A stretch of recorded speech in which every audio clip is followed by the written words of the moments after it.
I don't think I'm going to be able to show you this reference because the pure ref, when I pull it over into the stream, it doesn't actually come up. But we're going to be all right. All right, so I'm going to delete all my background layers stuff here. I got my color fill. That's all I need. And I'm just going to start with some sketching. I'm going to do a light and a dark tone. I think I'll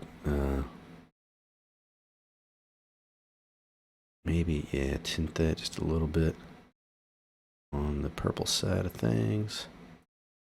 And then my light, I'm just going to give that a little bit of, let's go up here in the warm orange. All right.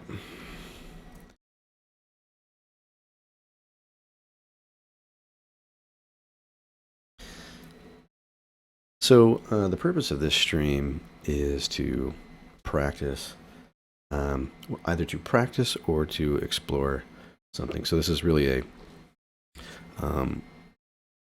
painting is the heart of it, and the content, whether it's sci-fi or concept art or landscapes, whatever, doesn't matter so much to me. As long as it is something that is kind of fresh and in the moment, because there's plenty of times where you're working on projects that require your focus and attention, and as good as it is to hone those skills, you sometimes lose the time to get into kind of more free projects that you use a different part of your brain. Basically, you're approaching things differently, and so that's what this time is for me. So sometimes you'll see me doing landscapes. In this case, I'm doing a bird. I will admit that it is a bird. Sometimes I gotta keep it a secret before I reveal what I'm painting. That way, if I totally botch it, I can hide the fact. All right. That's a joke, by the way. Humorous. All right. So with this thing, I'm just trying to get the gesture here.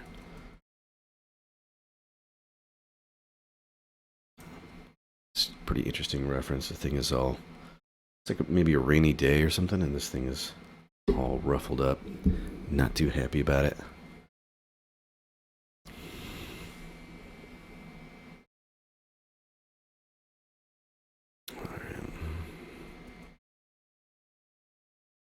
And as I've mentioned before, you can play with these edges in your painting.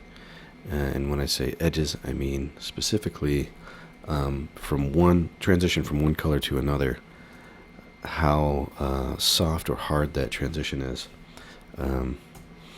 Even if it's not, technically the edge of a object or plane in the scene. It doesn't really matter. It's the kind of visual space that it occupies on the canvas that we're concerned with.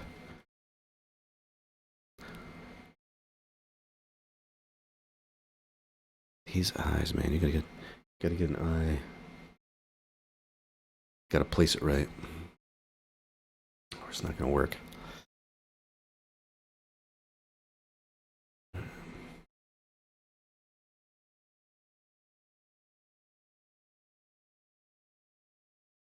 Go a little deeper with that dark color there.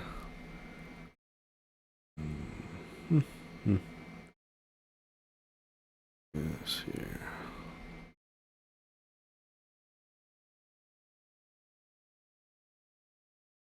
I'll zoom out to kind of give myself a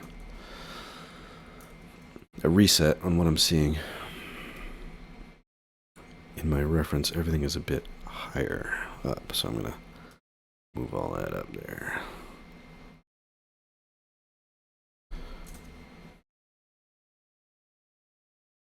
And not so extreme either. You kind of have to dial yourself back sometimes when you're blocking in your shapes. Sometimes we just get a little bit crazy, and you see something, and then you just have this like a knee-jerk reaction to exaggerate it, and sometimes that can be interesting in terms of style, but often I think what happens with that is you exaggerate it too much, you miss the mark, it doesn't feel right, and so you kind of have to pay attention to those things. Right. Mm-hmm.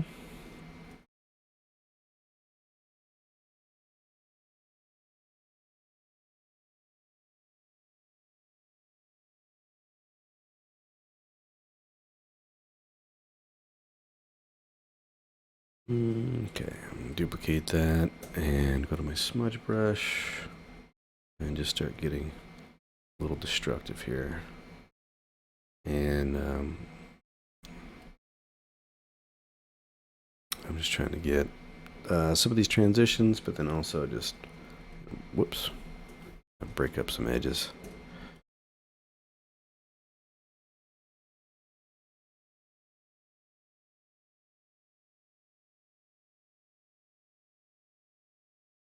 All right.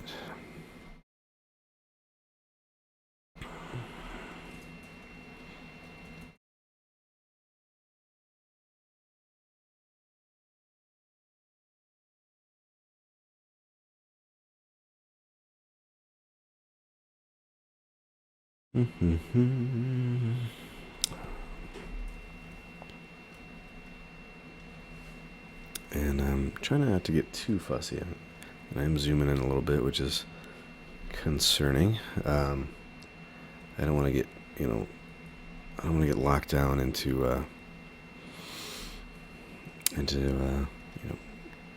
kind of tunnel vision on the details and stuff. At least not quite yet.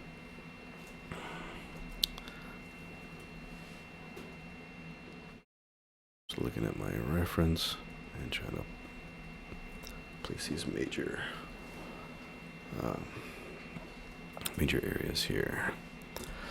Okay, now softly differentiate this beak from the rest of it.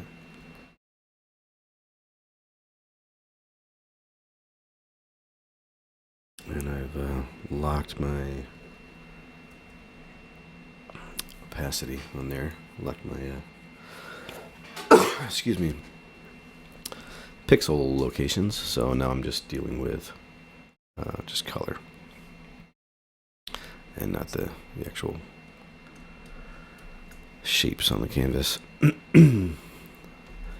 Let's see here. This eye in the reference is just really rich. Again, I say this over and over, but it's hard to know how much something is pushed around in Photoshop or Lightroom in your reference image, from the original photographer or artist, and so you do have to be mindful that you're not too true to your reference. You want to actually be thinking about what you're seeing and whether or not you can kind of extrapolate something that makes sense out of it, and experience, especially painting from observation in life, will help you pick up on some of these cues of whether or not something would naturally be lit that way or not. Okay. I'll grab a different brush here. Just throw some texture on there.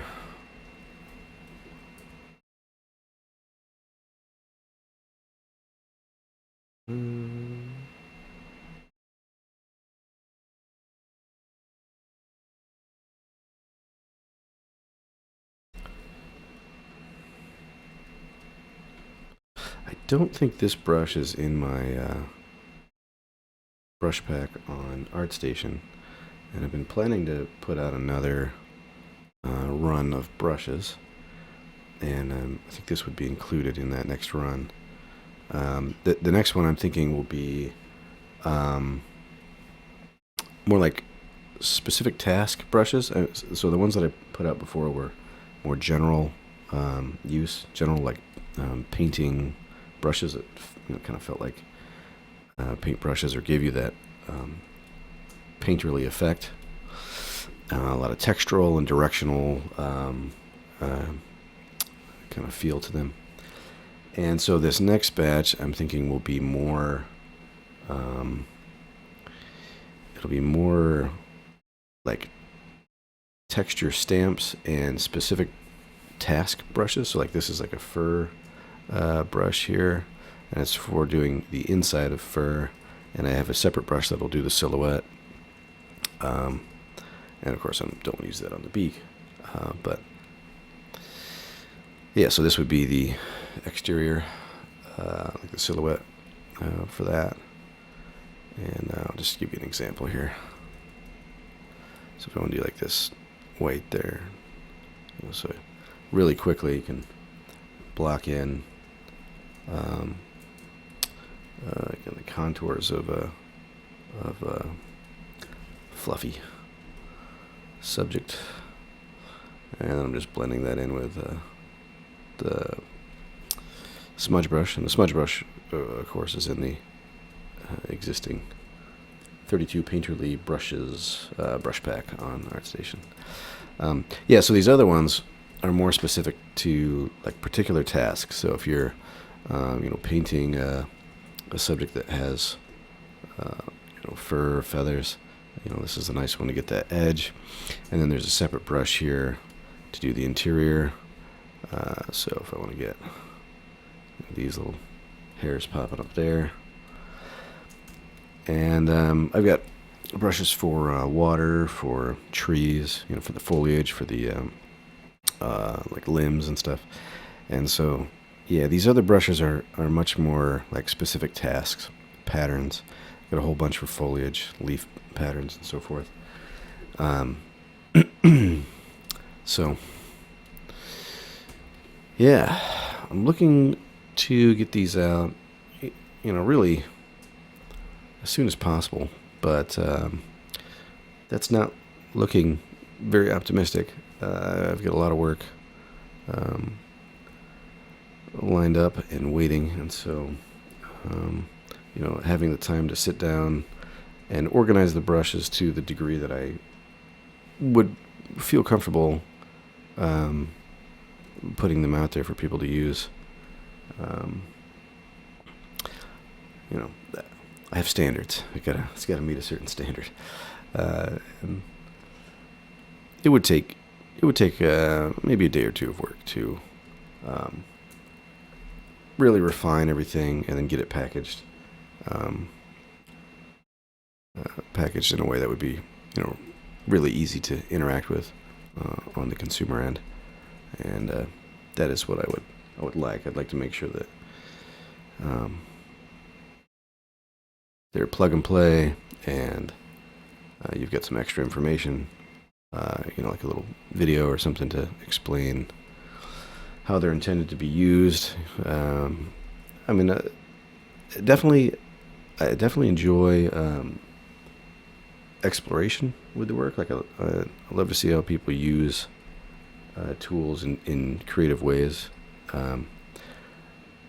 That being said, sometimes you pick up a brush or something or some kind of tool, and it just is not helpful to you until you have someone explain how it was designed and what it's intended to do. And then once you see that, it's like it all becomes clear, and it's quite useful. And so you can save a lot of time. So anyway, that being said, got a little bit to do to get that brush pack up and running. The next one, that is. So, but look for it. It'll be coming as soon as I get a chance to to step away from my other obligations. So, all right. Yeah, there we go. Look at me. I get all stuck on the details, losing sight of the big picture. All right, this has got to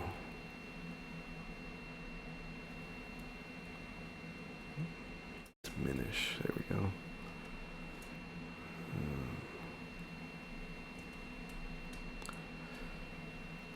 All right.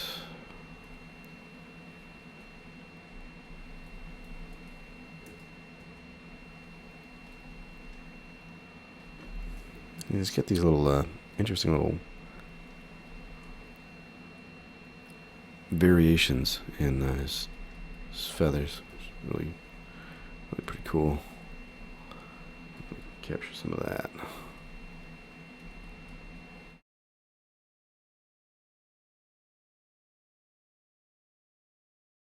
I mean, from just these little pops of black feathers underneath. And then I need to differentiate these two areas here. So this kind of transitions into that. And then you got this area of like his shoulder, whatever you want to call it. Bird anatomy. That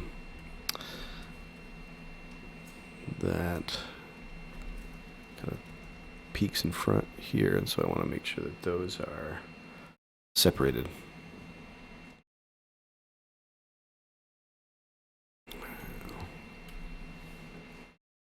I'll just do a new layer here. Then I think I'll grab some of this here.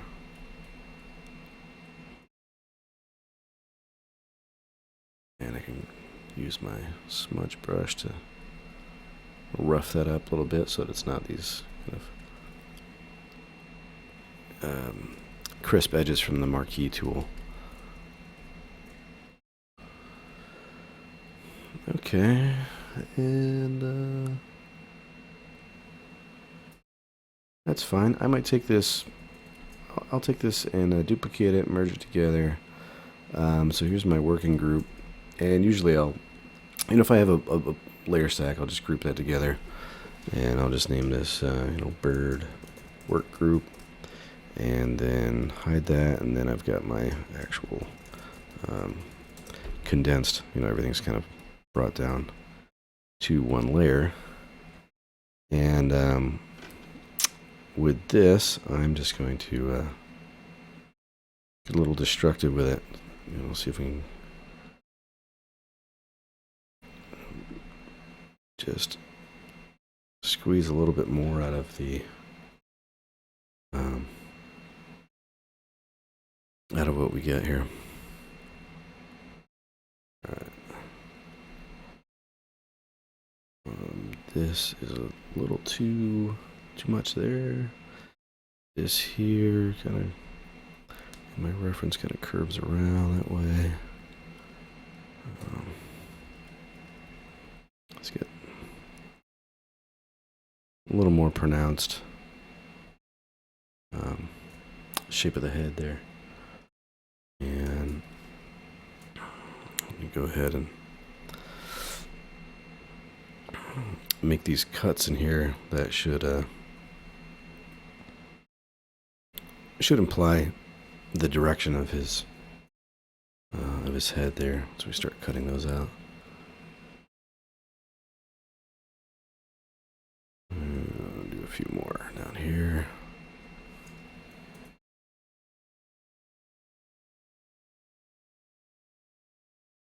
Excuse me. And let's see, this that might be a little too much there.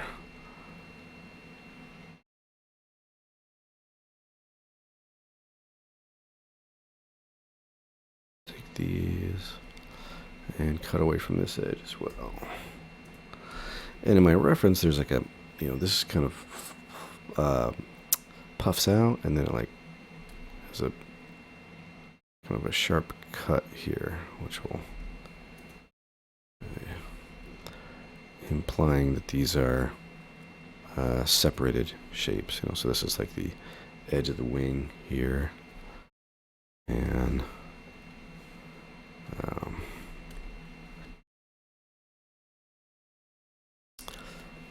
get that to wrap around.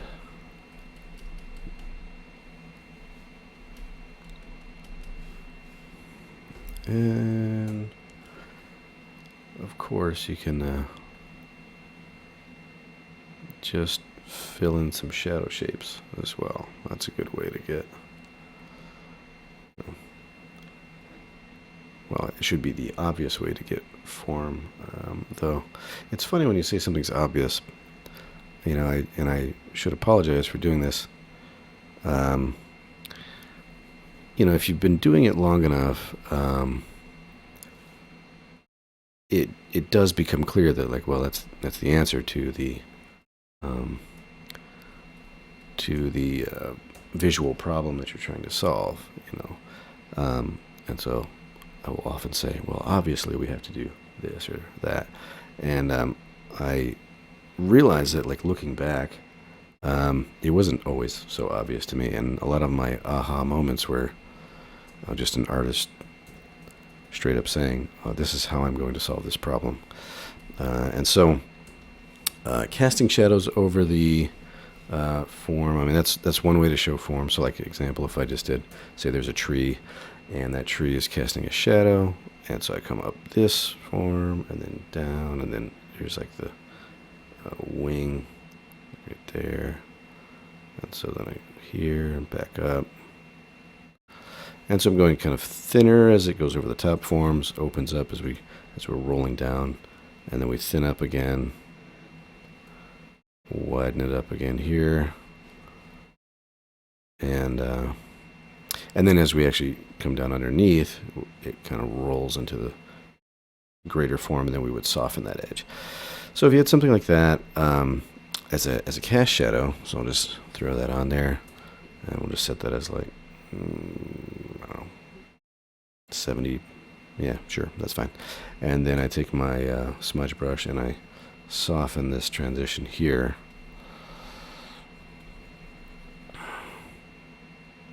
And then you might have a soft transition here, right? So that is how you would think about showing form with a cast shadow. And now I think it's more interesting to show form with kind of like these little triangles and wedges in your inner shape. So, like, if you're looking at, well, obviously, there you go, saying obvious again. Maybe it's not so obvious, but here, this is like one kind of triangle that shows you the form of this top of the wing as it comes up and over. And of course, we're breaking it up so that it creates a shadow. But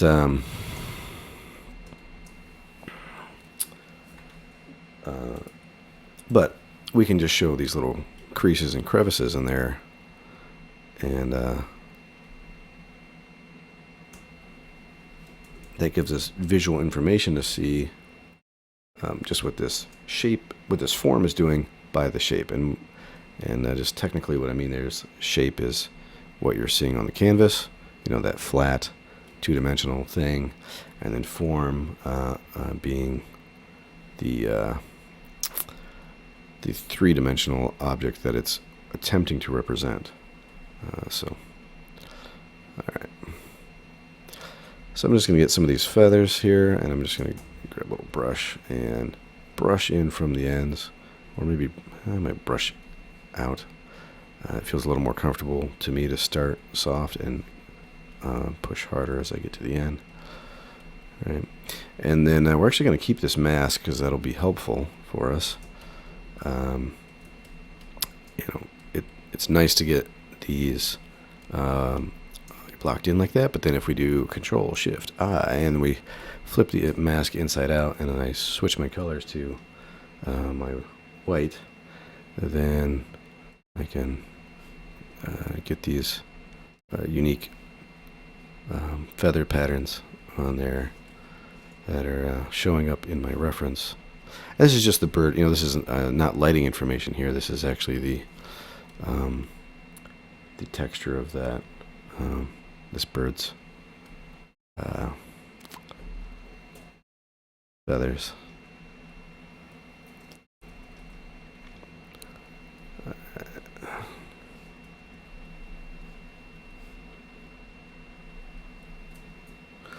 And you can see I am working all on the same layer here.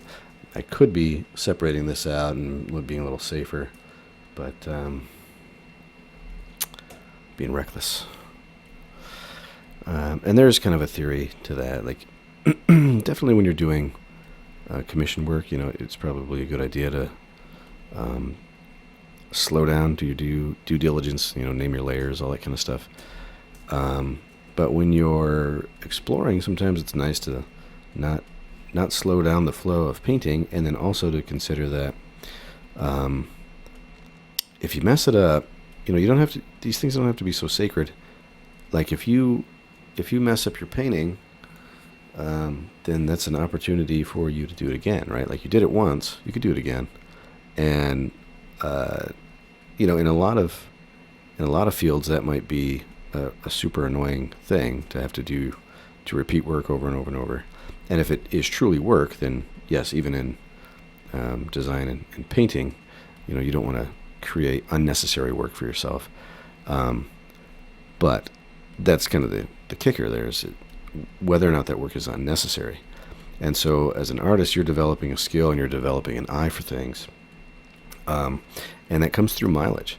And so I would say that it actually is necessary for you to repeat the process, to understand how you got from point A to point B, so that it's not like it wasn't like this lucky, happy accidents, as I think Bob Ross liked to call it. And those do happen. Happy accidents do happen, but you should learn from them, and then you should learn how to implement those, and work in a way that you're allowing that to happen. And that's actually, like, on that note, if you're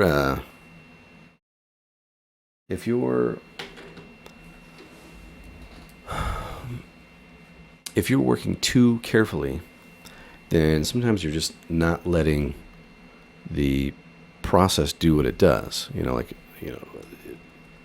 You could call it a mistake or an accident or whatever, but like different mediums lend themselves to different results.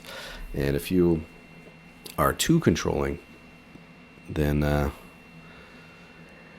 you actually don't get the best out of what a medium will naturally give you. And that is something to consider. And I guess I should give an example of that. If you're trying to be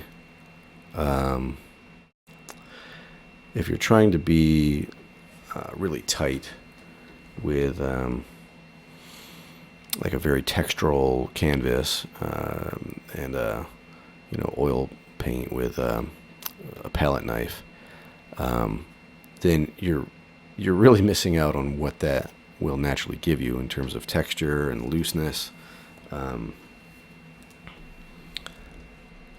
And so as far as Photoshop, that is something where, here I do kind of have a painterly style, but I don't have to wait for paint to dry. There are benefits to doing it this way that allow me to be much more exploratory and quick than a traditional medium, where I would really have to live with some mistakes. Whereas here I can play with, obviously, just painting this, this band of light falling on the object. It's it's something that I would have to live with if I made that decision in oil, and that's fine too. But it just means that I have to put that much more time into correcting those mistakes, if in fact it doesn't turn out the way that I like. But this is kind of the whole point that I'm trying to make with this, and I know I'm kind of going back and forth. I'm like playing both devil's advocate on my own argument. But the point being is that you should understand your medium, your process, like how did you end up at this work. And if you make something that is too precious to you, that you aren't willing to be bold with it and make decisions that you can't undo without repainting. So for one, you're going to make bolder decisions and more gestural, interesting marks on the canvas. And the other bit is that you're just going to become a better artist, because you'll make mistakes and you'll have to correct those mistakes. And in correcting those mistakes, you'll be putting in more miles and refining your process and your economy of how you work. So, anyway, I think I've beaten that dead horse over and over and over now, and I think you guys get it. All right.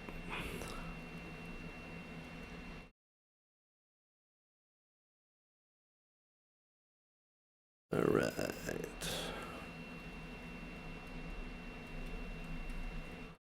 Again, with possibly getting too fussy with this.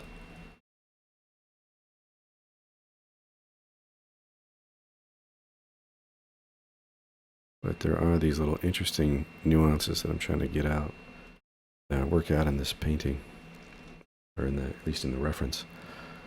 There's some nice blues in there, and some transitions in the tone as it moves around the form.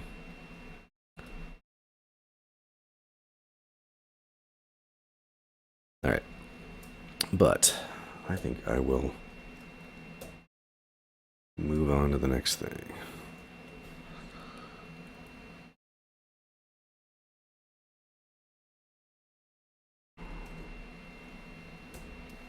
This guy, where you go? You go up here. And start a new layer. Let's see, what else do we got up there in our reference? Oh, that's a good one. Little radio there.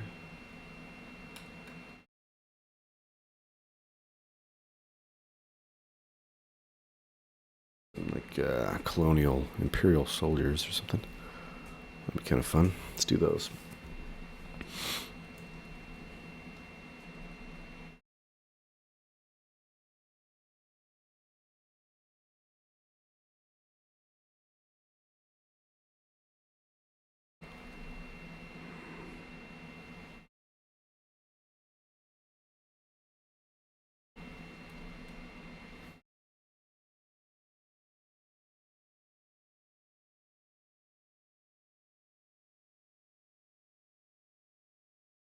So this is an interesting reference board that I've got pulled up here, because it's kind of disparate ideas,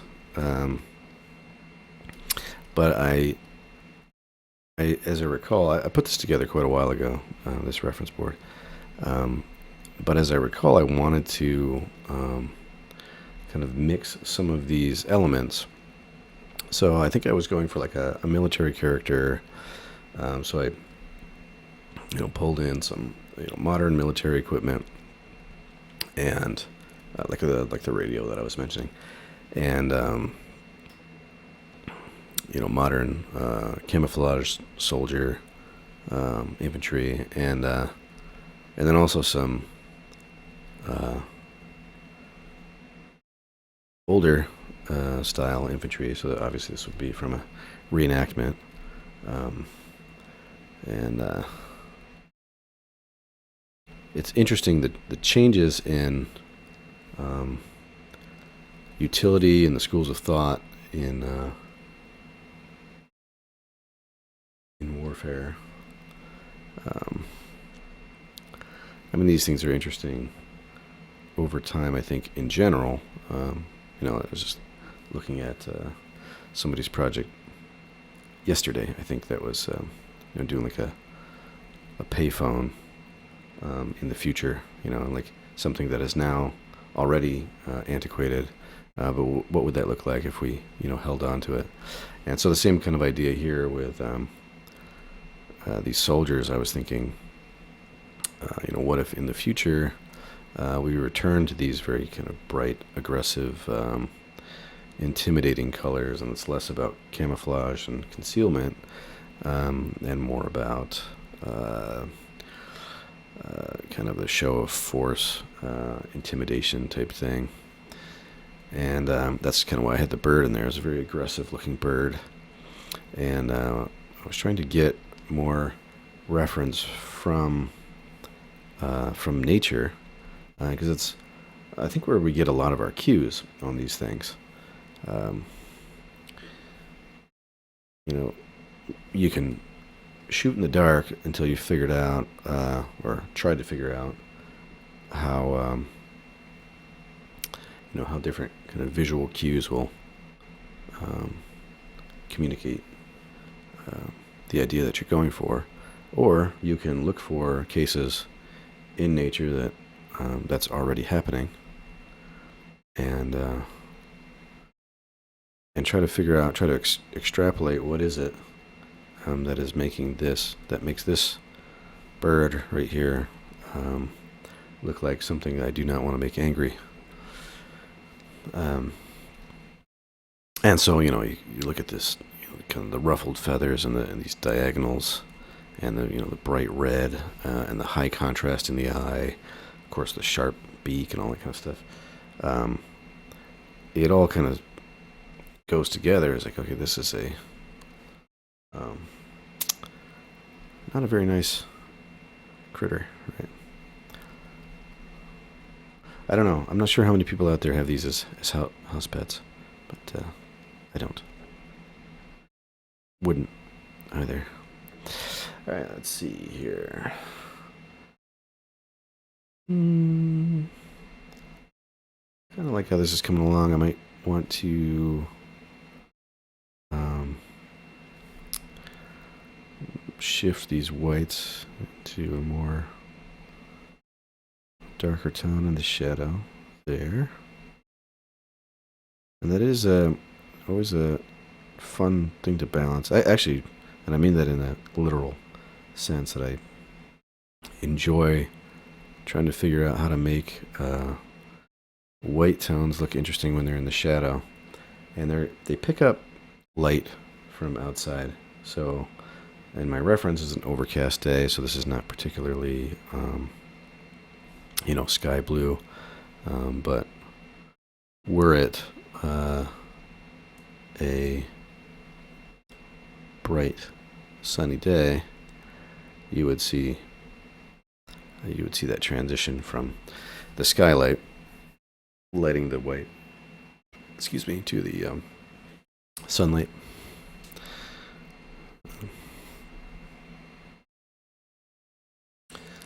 All right, and then he's got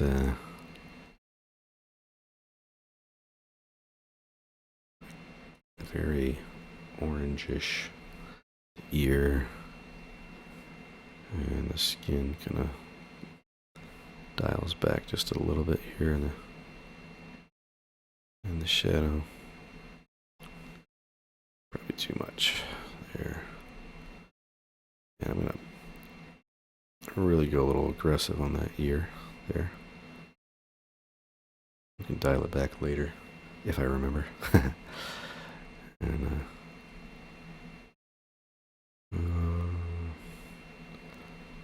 hand here.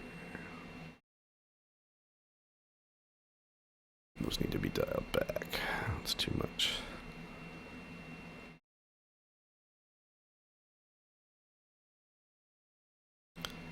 all this stuff moves up. Actually,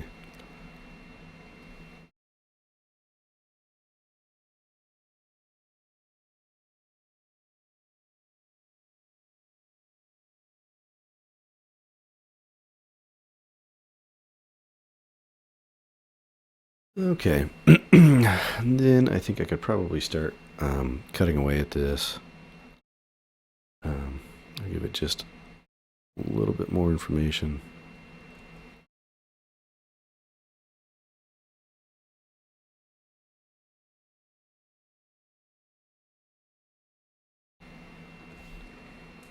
Right, and I pull out my eraser and start refining some of these edges.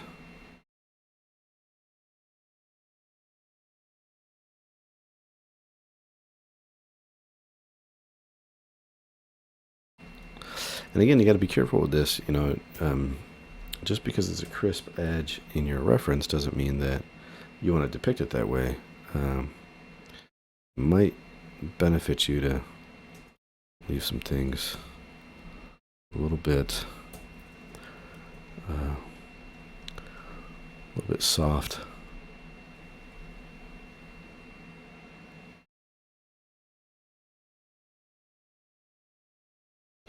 Wrist there. And this transitions to dark. And he's got some little white bands there.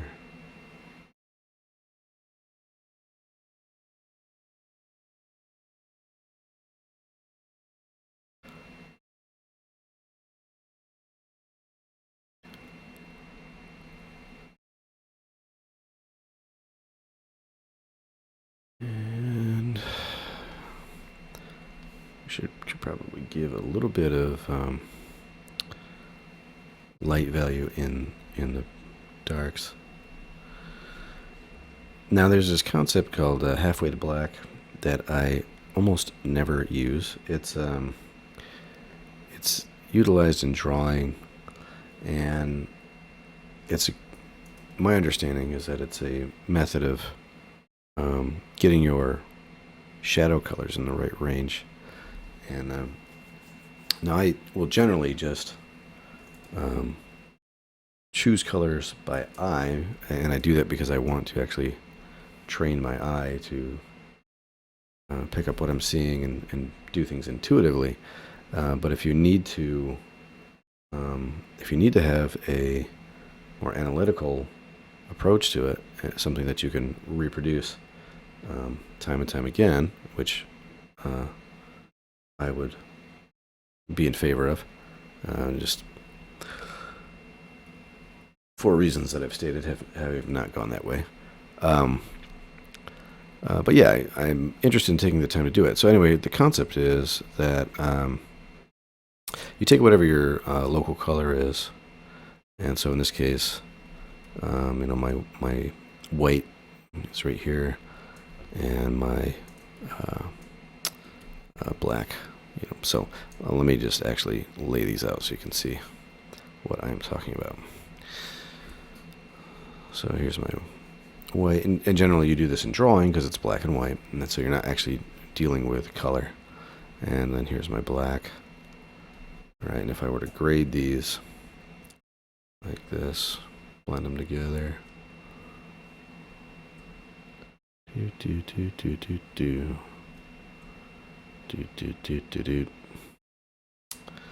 Tell you what, you have kids, you get kid songs stuck in your head, and they just come out.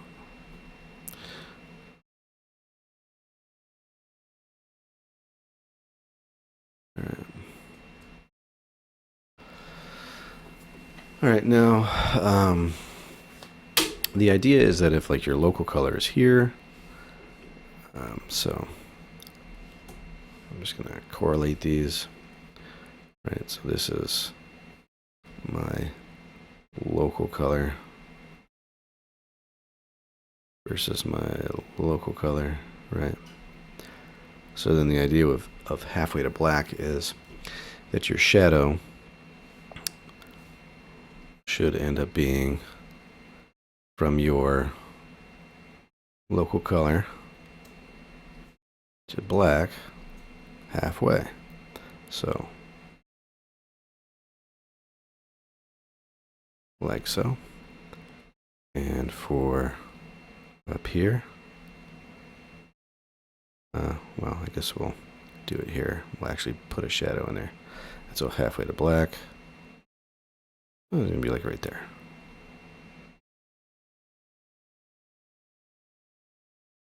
And this is typically used for drawing. Now I'm going to actually put that in there so that you can see. So if I color pick that, I put that in. Blend that over a little bit. And then here, we'll see if that lines up. Oh, it's a little brighter. Actually, let's make sure that, because this color might not actually be, yeah, we're actually darker than that. So let's put this color in. Yeah. And then our halfway right here.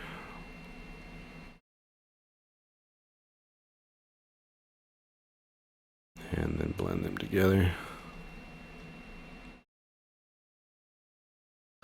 Now, if your local color is black, then you're going to have a much shorter transition, right?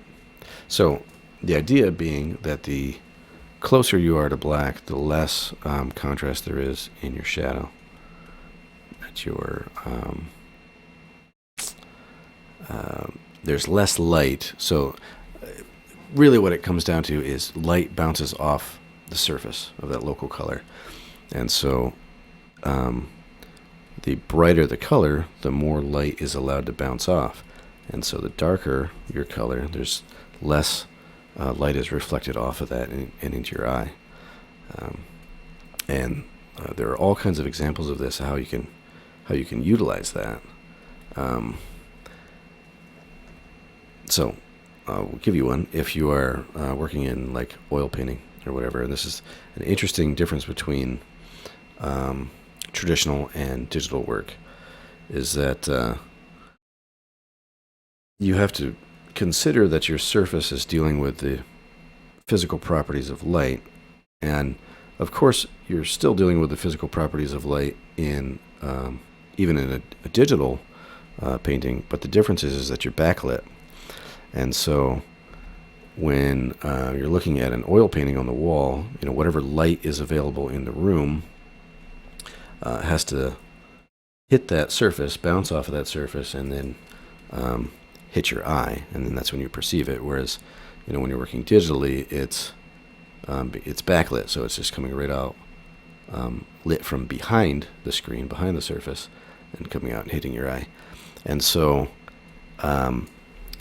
the way that this could work itself out in a useful way, when you're doing oil painting, you might want to underpaint a color that you want to be more vibrant. And if you think about it, like if you painted black, so we'll just do it in, I will illustrate it here for you. All right, so if you had black, and then you've got white, wrong brush, there we go, white, and in a digital space, you know, if I paint these over like this,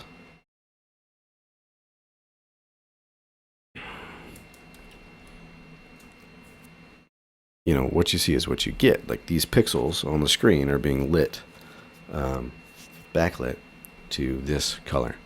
And of course the white is being backlit to white, and the black is the absence of light when you're working with a backlit thing.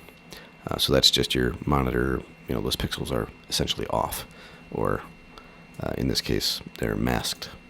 And so when you're dealing in oil paint or any kind of physical property, so that light actually has to pass through. And so we'll do like a side view here, for example. So if this is my canvas,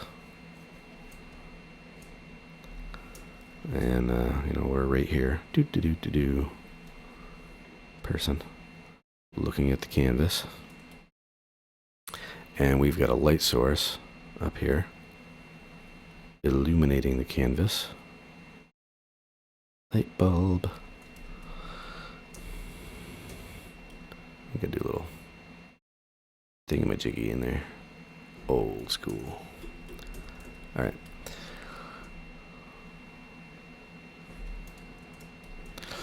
So there's our light bulb. Here's our person.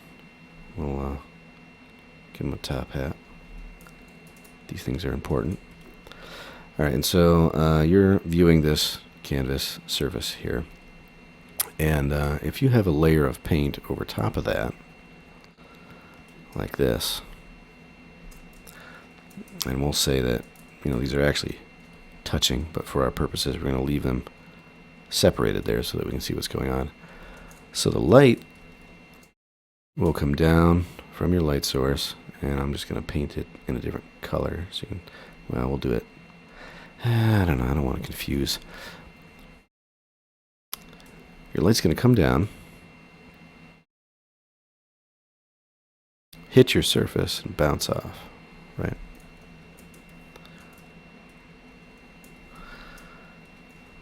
And kind of disperse different directions, right? And of course, it's doing it all over the canvas. And this is why you'd pick up like highlights and stuff on different points, because wherever that point is where the light hits a surface and then bounces back directly into your eye, that's going to be your highlight, because what you're seeing is the reflection of that light source. Okay, so now that I've completely convoluted this scene here, let me dial these back a little bit so that we can see a little more clearly. Alright, so you're viewing this canvas, and you got this light source, and I will not belabor this point too much longer, but if you're looking at yellow pigment, depending on how thickly that's pigmented, it can bounce off of that surface and into your eye. And if that's very thickly pigmented, it's going to be, whatever source material you're using, if it's cadmium or something like that. And if it's thin, a little more thinly pigmented, and has a more translucent medium that it's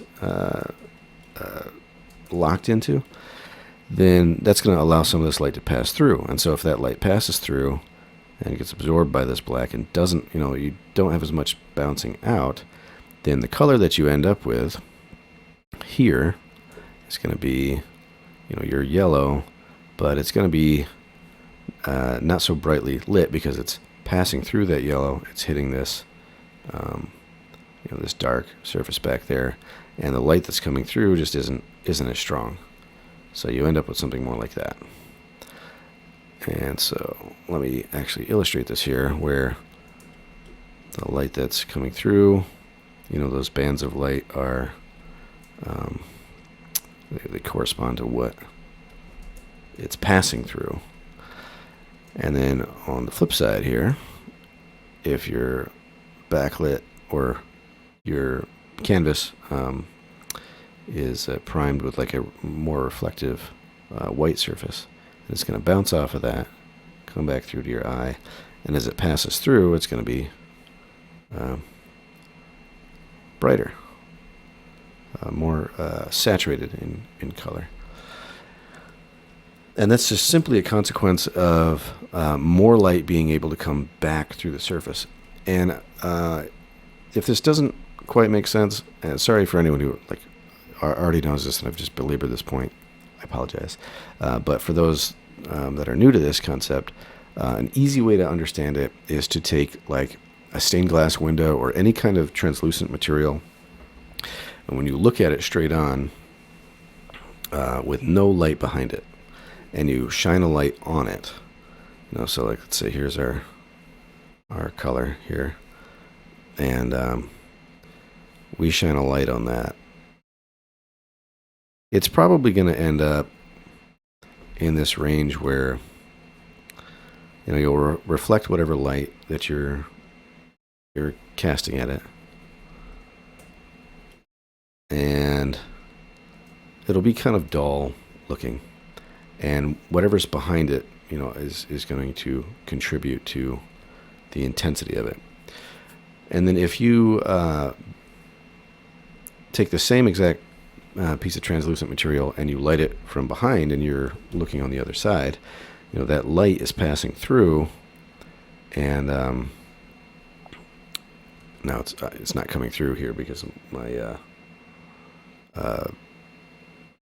my colors are diminished with streaming, but you have a much more intense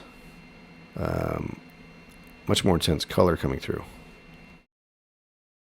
when you backlight it.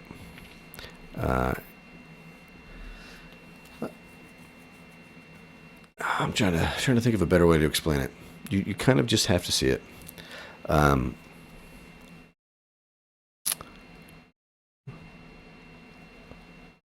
Yeah, I'm trying to think of a good example. Well, think of like I've got like a little LED light here, or lights on your computer or whatever.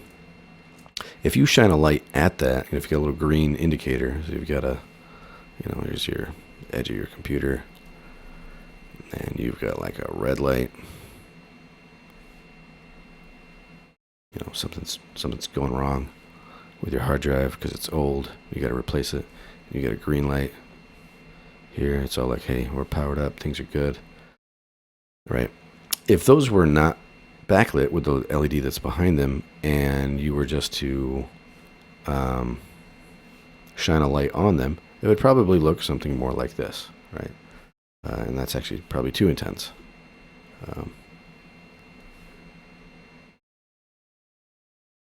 Something like that, and then your red light.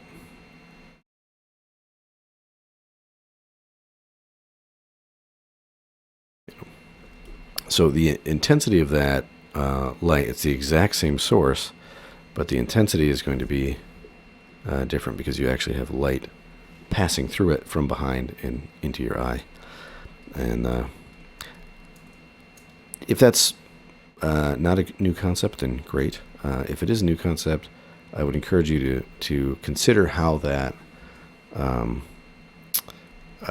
change your work. Because when you think about light, not just as I'm observing light hitting this object, but then you add the extra step of, well, it's got to bounce off of that object and then into my eye. Then you start to understand a little more about why color would have a certain intensity in one instance and a different intensity in another. And it also is very helpful in terms of like placing your highlights. Cast shadows are basically going to be the same, but you'll start to pick up on things that really start to make sense when you think of light as this, whether it's a band or whatever, that not a band, a wave that is bouncing off an object and passing through things and interacting with physical space, and part of that interaction is your eye as a receptor. Okay. My apologies to everyone going down that rabbit trail. Just stick with the program, Eric. What are you doing? Just paint paintings.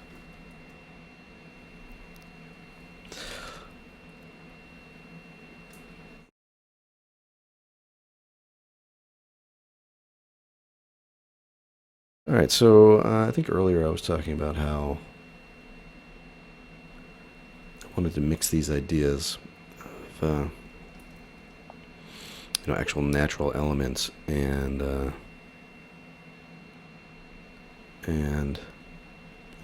human design choices like uniforms and that sort of thing.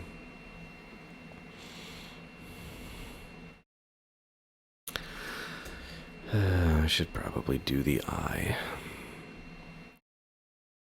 really, I don't like to get too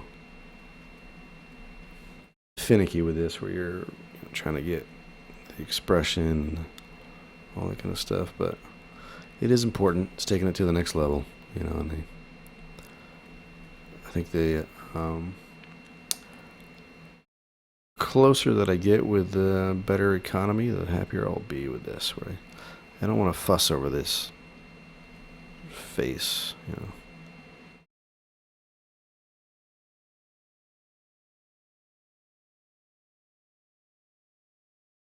Then proceeds to fuss over face.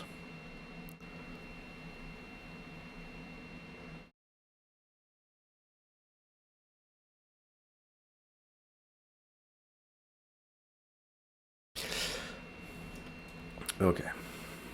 Let's see what else I've got here in my reference. Let's see, I got a tank, I got a radio, I got a modern French, maybe, soldier. Can't really place that. The styling on that. I think I've done this guy before with I did a sketch called No Capes. I took this same reference and added capes. Made him like a Warhammer type Space Marine kind of thing.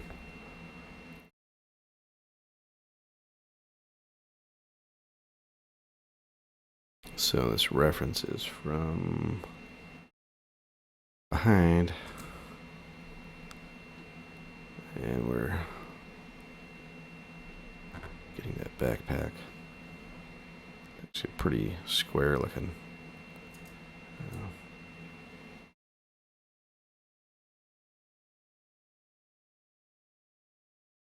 Mm-hmm. This is another way to work if you haven't, I know a lot of that other stuff I was brushing everything in, and here I'm going to, I am using the lasso tool to get the kind of major regions blocked out and the light, the shadows blocked in. So he's got like a helmet hanging on his backpack here, and then he's got these little ammo pouches on the sides, and then his backpack.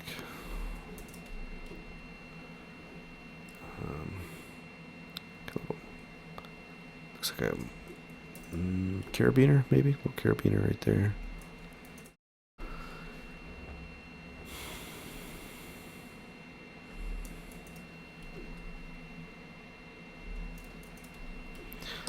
Get those folds kind of worked out, and the point of the elbow right there.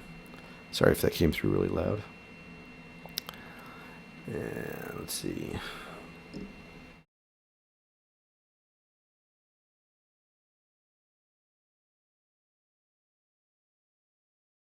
Got some little shadow shapes in there.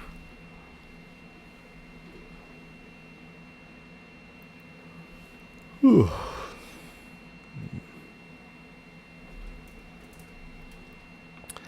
And then for the head, I'm going to try to do as much of this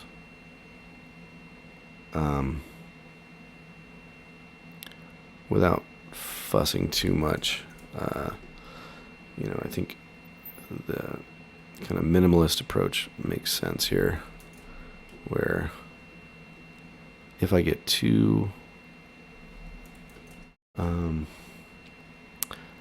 too invested in the shadows, then you kind of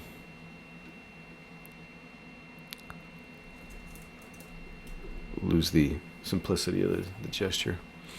It looks like I think all that's got to come up, so except for that, I think that ear is probably fine. Might need to come back a little bit.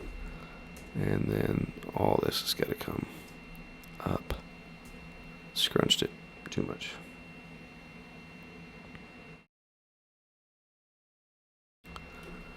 And then he's got like a little tassel-y thing there on the back of his beret.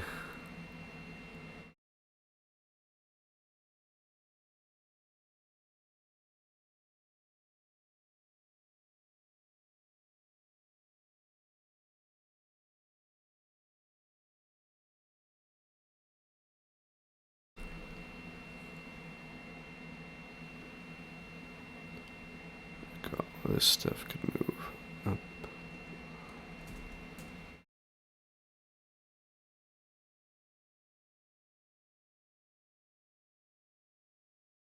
Whoops, what did I do? I think I just filled the whole layer with black.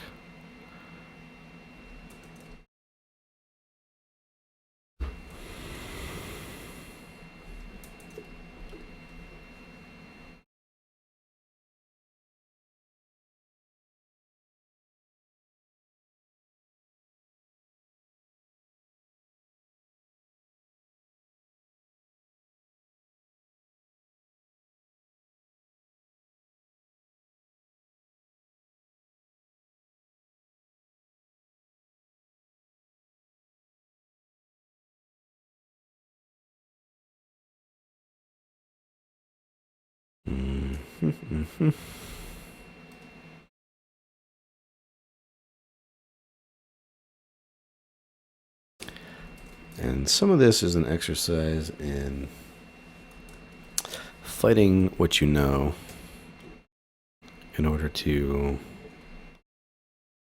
accurately capture what you see. I think we get very easily caught up in like, okay, I know this is an eyebrow, and I know this is a, the top of his beret there.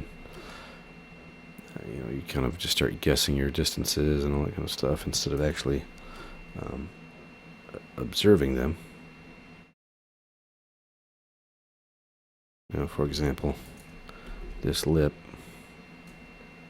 is way in the wrong spot. It's way out there. And actually this here is going to come down as well. I referenced his jawline to the collar instead of actually looking at my reference and seeing that that's actually way down here.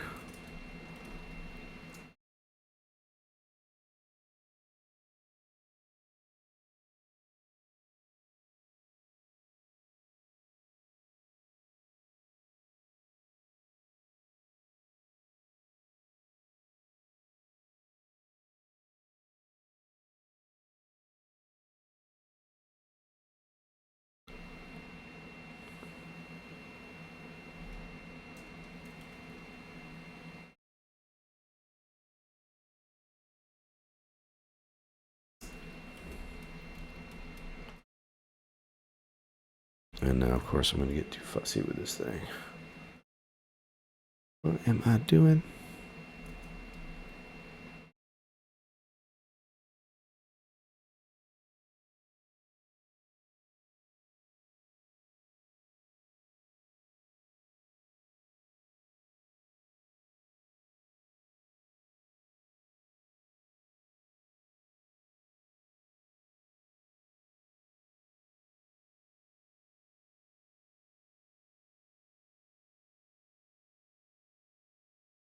That might be too flattened out, but we shall see. Alright, so there's our dude looking over his shoulder. And again, talking about, forms and how shadows help with forms. And these wedges that I was talking about earlier with, with the feathers and stuff. Your triangle is going to be the simplest shape that you have available. For obvious, again, geometric reasons. Now, that's useful to show form. I mean, if you just look at this here, like, what is this saying? This is saying that there is another plane on this backside of whatever this plane is here, there's a plane back there that is facing a different direction, a downward direction, whereas this one must be facing an upward direction because it's not in shadow. And so it's just one little triangle there, and then this also implies that there's another plane on top that is catching light, right? So don't underestimate what you can do with just one little sliver of a triangle. And I'm kind of doing the same thing here, right? So grabbing those, knocking these out.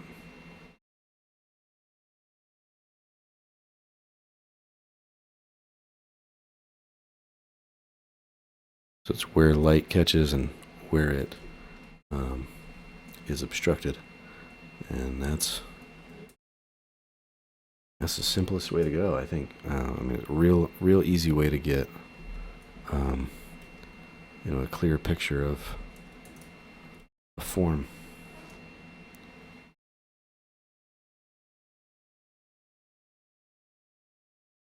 And so even here, as I'm looking over my reference, and if I just take this again using that triangle, so that's going to imply that this form keeps going around here, and then it's obstructed by something here. I mean, it's just such a simple way to get that read.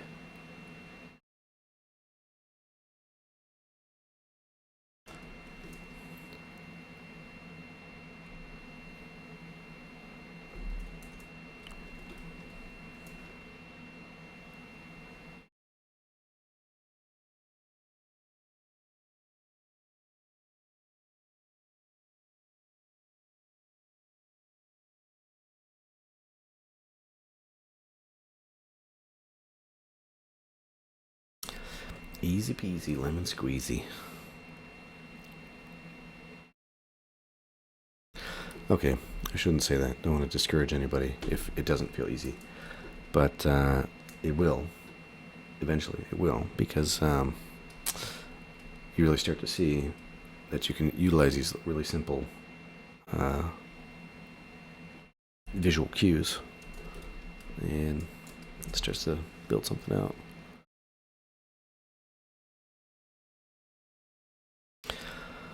Okay. Now, you could go a step further and start painting all that out. Maybe I will. I should sound so inconvenienced. This is a painting stream, after all. I gotta paint that painting for the painting stream. Ugh. When will they let me relax? Excuse me, if I sneeze.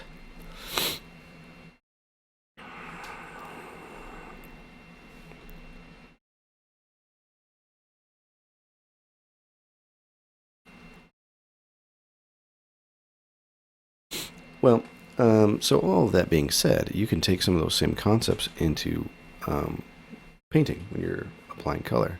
It's not really all that different, right? Like, same kind of idea of like these wedges, these shapes that imply form, and of course that's really too strong, but that's the kind of dance that you're playing with color, is trying to figure out where do these things transition, and where are they picking light up, from maybe bounce light or something like that, and the colors intensify as they turn around the form, that sort of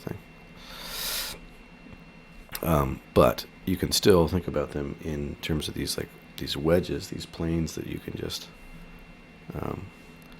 lay in and get something to read quickly and simply.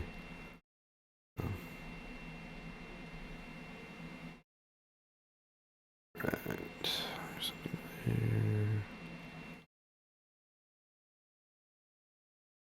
And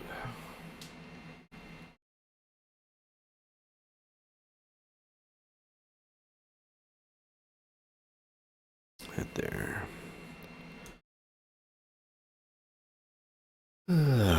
So with camouflage, this is a little tricky because it's intended to break up the silhouette. It's intended to be difficult to see, um, you know, shadow shapes in the human form, and so it's an interesting painting subject because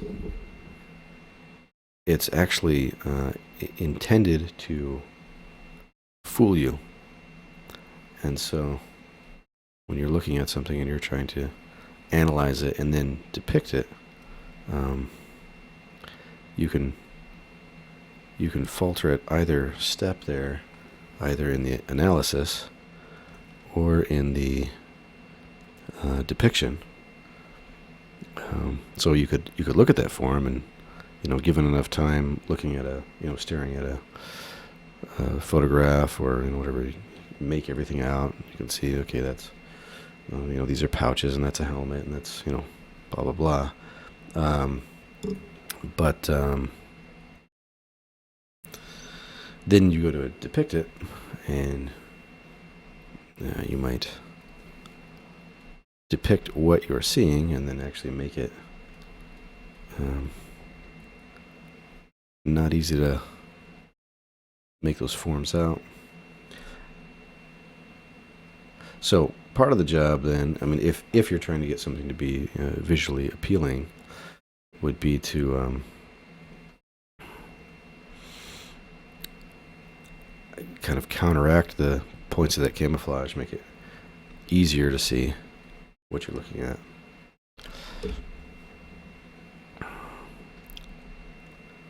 Alright. You can see how just throwing those in there, you start to break out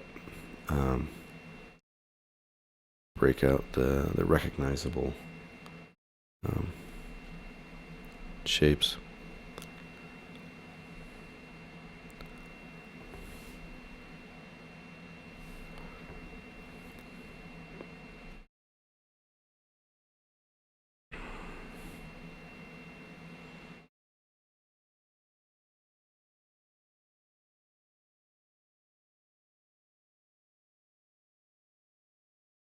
Mm-hmm.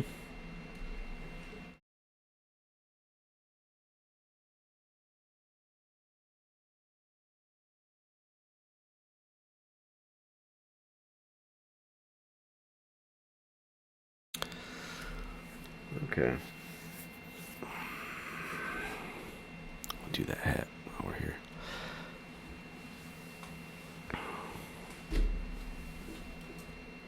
Well, we'll get around to it. So part of this is utility, as you're kind of filling in the area that you want to work with, so that you have a mask, a block of paint to deal with, and then from there you can start playing with how these shadows work and so forth. All right, so I'm going to merge these. I'll move this up. I actually prefer it without it, without the camouflage texture on there. Obviously we're painting a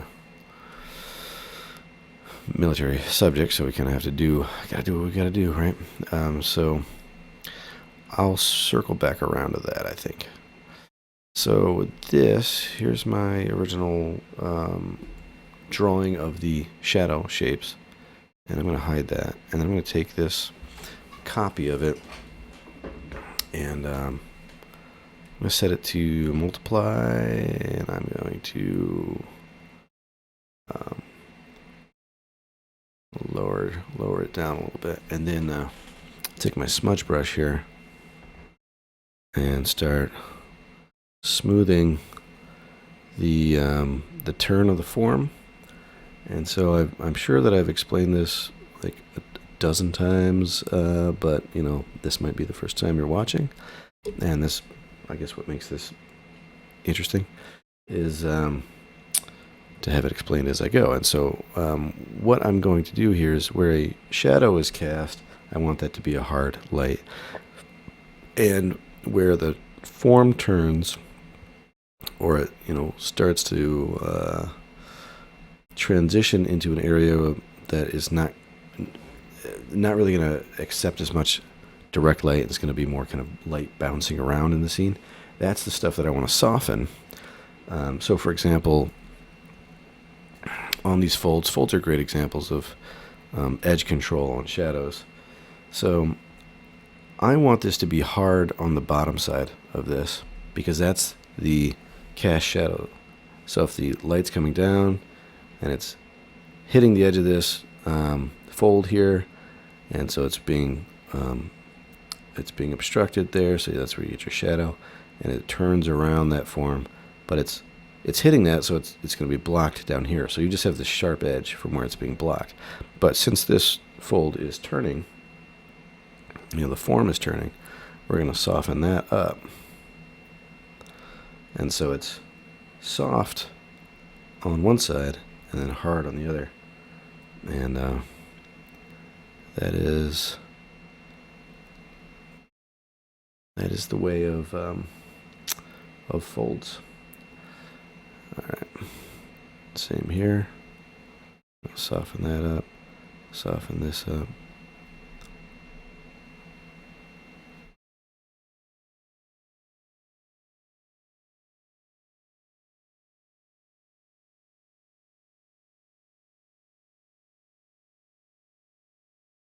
And then all in this area, actually, this should all have a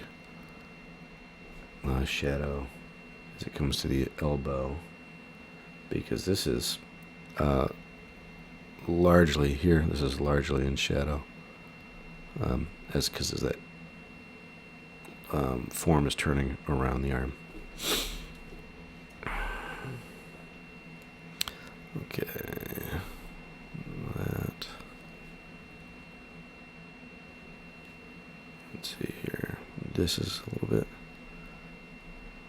soften there.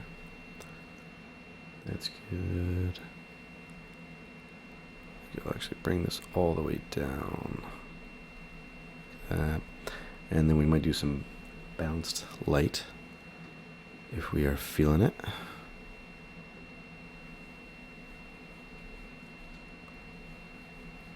That is not what I'm doing now, but I'm just foreshadowing. Sorry if I confused anybody with what I was saying there.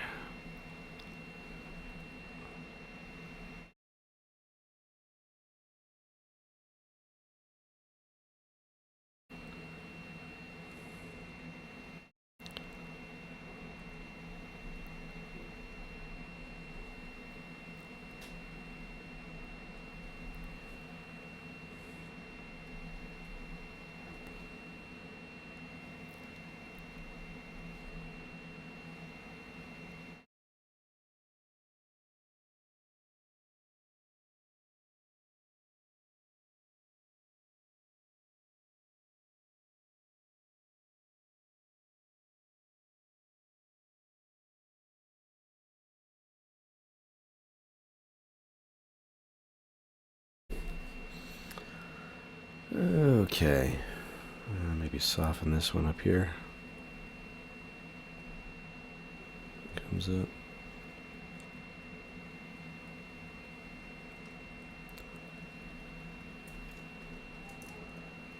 And there's a lot you can do in terms of transitions. Like as I'm looking at this reference here, one of the things that I'm seeing is that, so I'm actually just going to duplicate this and go for it on this. I'm going to go grab a soft brush. Well, I'll use this. I mean, this is kind of a textured soft. And the way the light is hitting this guy, it's kind of grading. This whole left side is dark. And so I'm going to softly, feather that in on that side.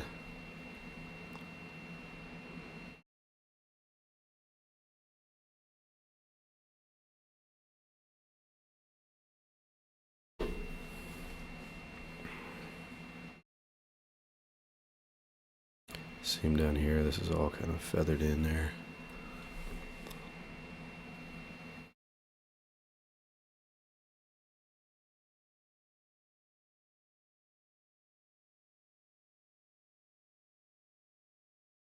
And then I'm going to make sure it's, whoops. I'm going to knock it out a few of these areas here.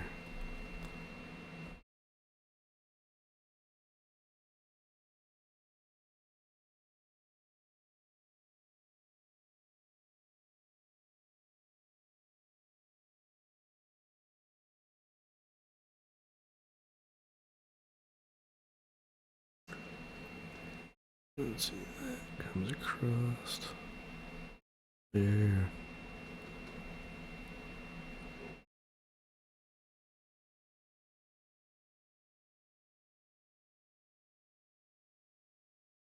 He's got like this big crazy like neck thing here.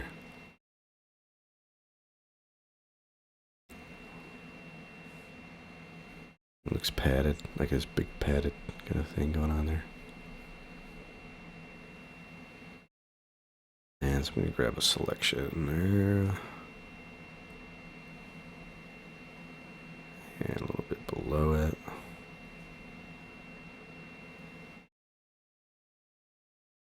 And then pull up my eraser. And this actually, if you have a textured eraser that follows a form, you know, so I could go along with it like that if I want to, or I can go against it. I mean, obvious, you have these options, but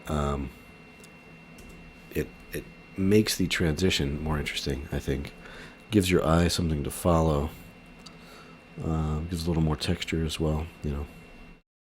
So, just a little trick you can try. And that is to mask it off and then use a textural brush that you can really see the direction come through. Makes it more of a painting than a rendering, if that makes sense. Gives it life.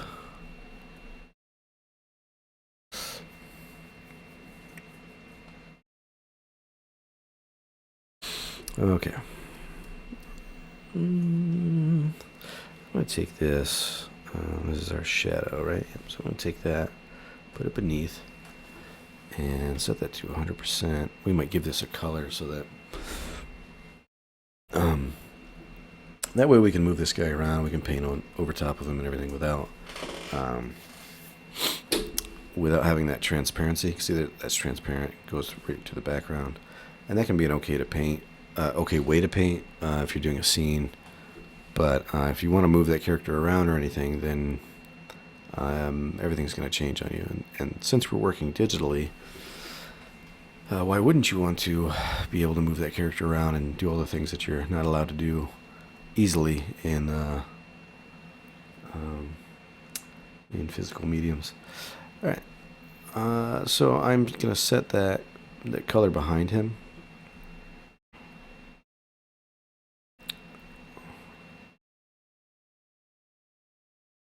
And I want to do this hopefully in a way that's going to give me as much, it's going to maintain as much of that information in there.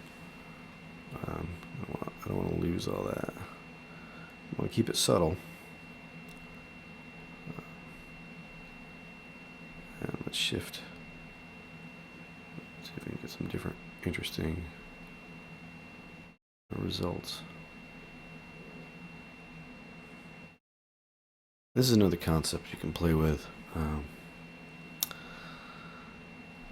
and that is if you're dealing with a certain color and you want it to pop more, you can put its complement, just kind of sneak it in the background there, and you can either well, there's a lot of ways you can do it. You can do it as light, or you can simply do it as an underpainting that you erase little bits, or when you're painting, you paint really rough and textural, and you let some of that come through. intentionally, and the reason you would let it come through is that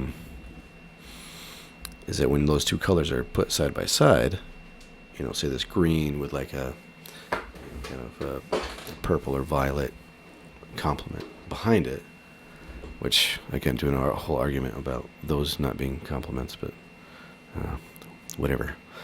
You put those behind it, then they'll look more vibrant. They'll kind of, vibrant actually being the term that they look like they're vibrating. And so it's a way to take something that's like a very drab theme, if you're doing like this olive drab,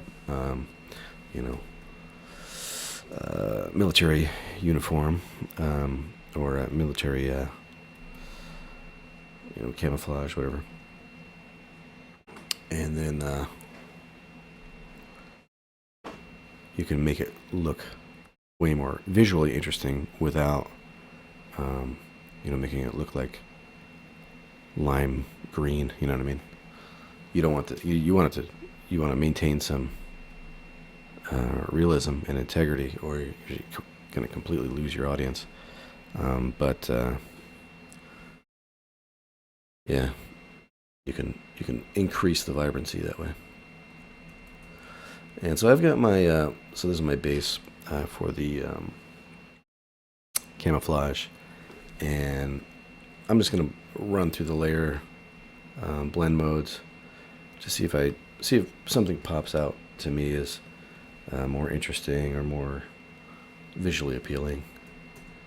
I like that lighten.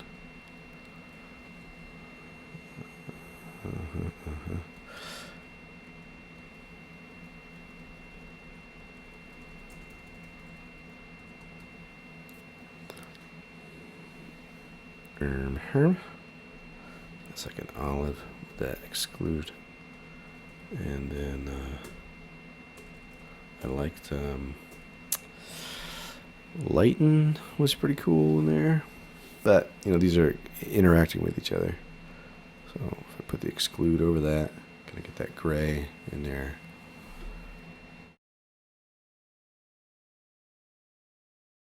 And I'll dial it back.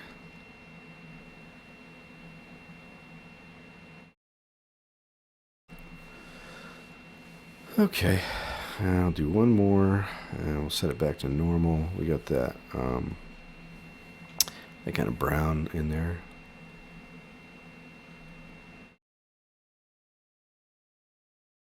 And I'm going to see if I can get that to come through in a half-decent way.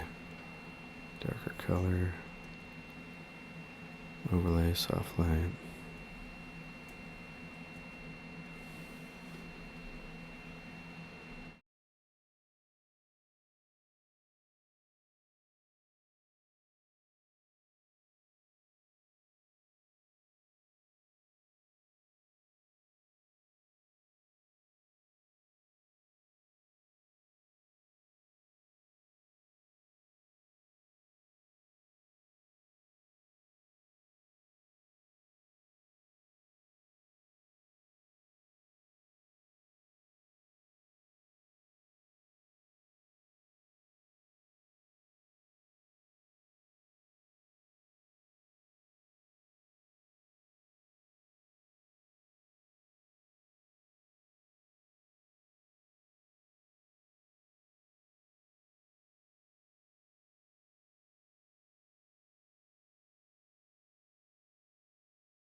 Eric is thinking. Think.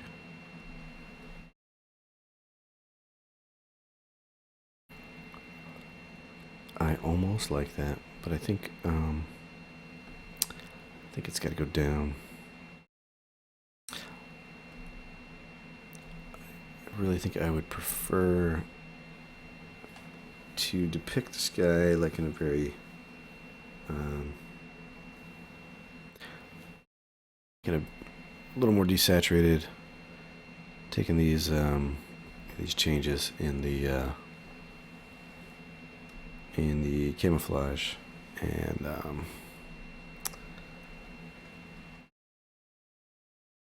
less significant. So I'm going to try to isolate that yellow. I do like that yellow. I think it should be pretty easy just by omitting, whoops, not under, I want this layer. So omitting the other colors in here.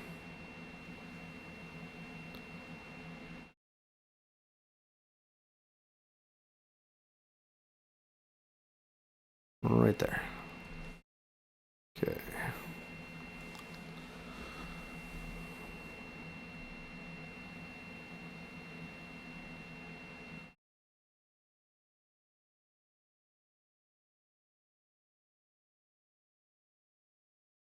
Okay.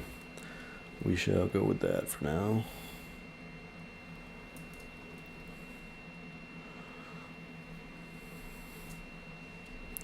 We can add in some light information here. All right, so let me go group all this together. And what's all this stuff?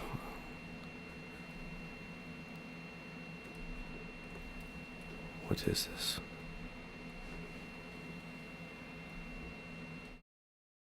I don't know.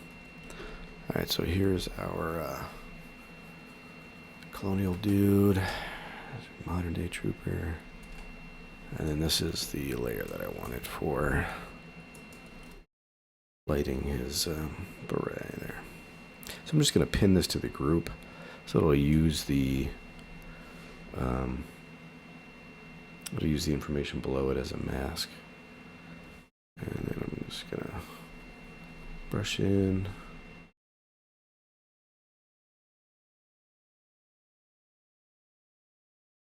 The beret.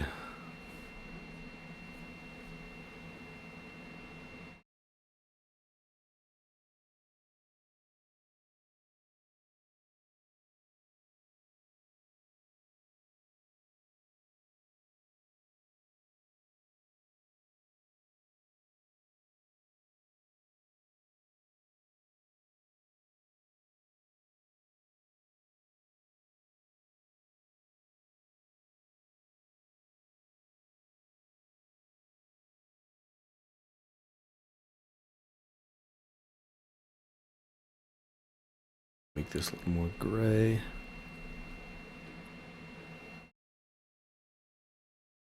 Get that shaved head there.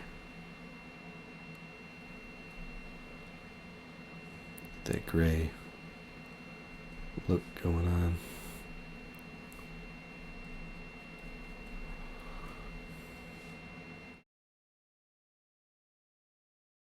Sometimes gray is rather powerful in a painting, especially if you alternate tones, you know, so it's going to get little blues or greens in there, and you're kind of adding strength to the color that you have by juxtaposing it with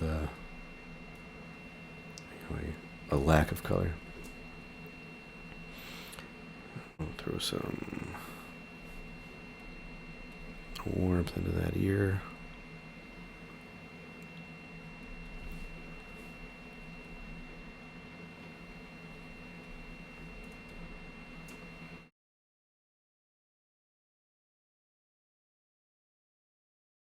That nose.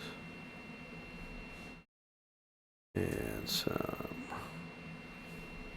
gray into that eye. Darker. Darker still.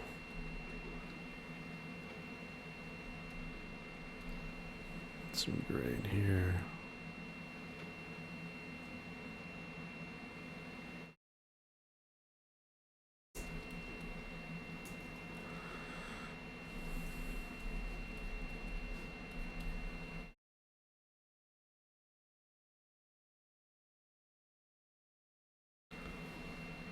Let's see.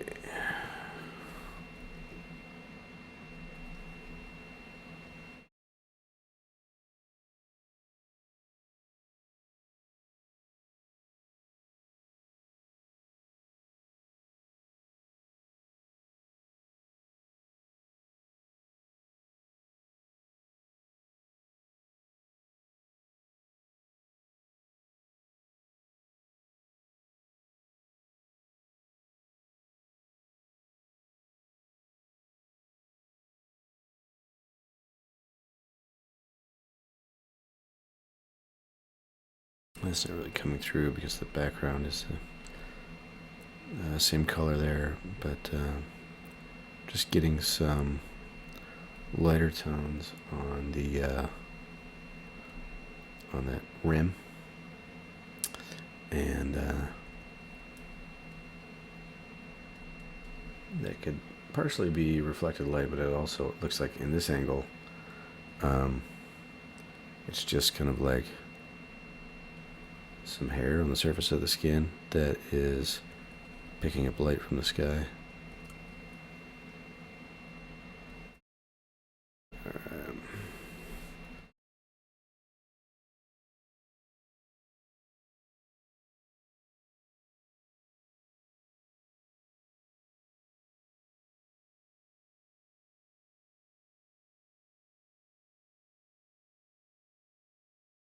I'm just trying to get back and make sure that I'm not departing too much from my block in. Like some of what I had going on there was working, and so I don't want to get too far afield of it. Now this is like really, in my references here is like really pink, and I'll have to dial that back, I'm sure, but it's just interesting how those colors differentiate in the reference image.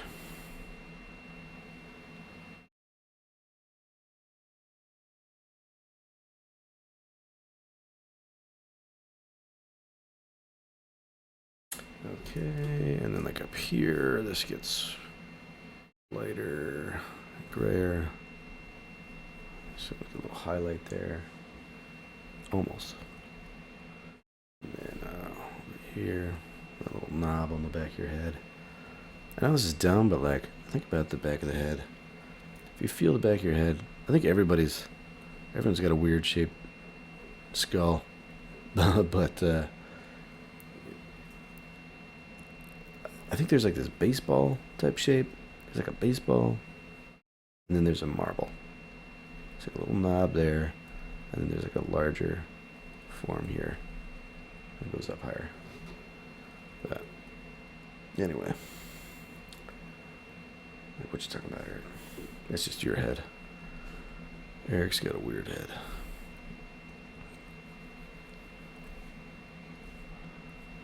All right. So at this point, we're just painting over everything, and that is fine. This is kind of the destructive phase where you do kind of have to let go of. This thing's not going to be perfect, and probably if you try to make it perfect, it's going to feel tight and lame. And that being said, I'm probably taking this way too methodically, where I should really be giving it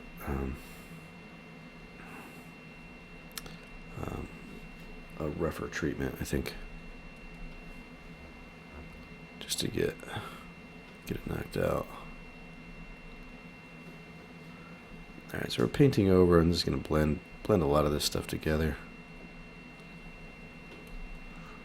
and partly it's going to be edges that we're cleaning up. Like you're kind of you're working to build contrast across the form.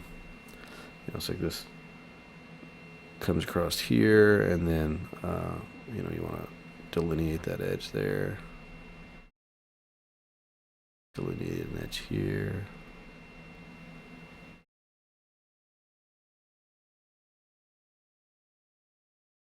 And earlier when we did our color, or rather our shadow layer, that helps to maintain consistency on how light falls across the form. And what I mean by that is, once you get into painting, and we're like, color picking different colors here, we're trying to get things blended in. It benefits us to have light, going back to that. Well, I had it up here, but I removed it. That whole halfway to black kind of concept, where light is going to reflect off of a brighter surface better than a darker surface, and so it's going to pick up more light in its shadows from like the ambient scene. And so getting light and shadows to transition well across different colors is a pretty important thing to figure out. Alright, so I just unpinned from the layer because I want to be able to have control over the edges and silhouette of this character.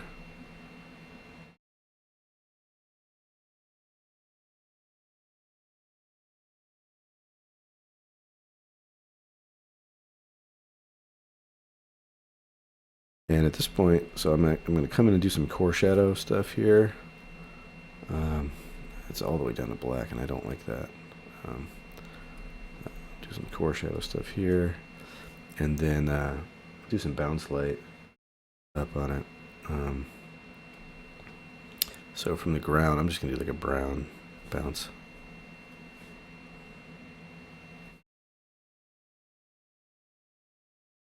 So basically you're just taking your downward facing surfaces and you're giving them a little bit of light that's bouncing off the ground. And that's probably too much, but I can come back and deal with that later.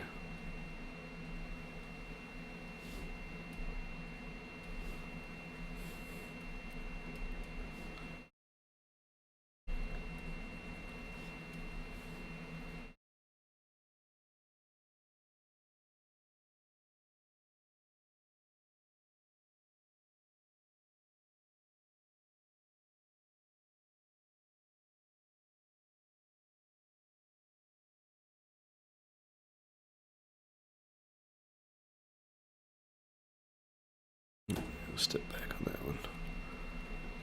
One up.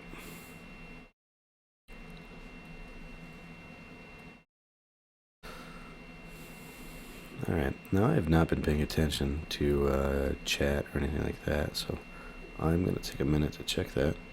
Actually have it pulled up on the other machine so that this can just be dedicated to painting. And so I will pull that up in just a second. We'll have a look. Differentiate these colors here.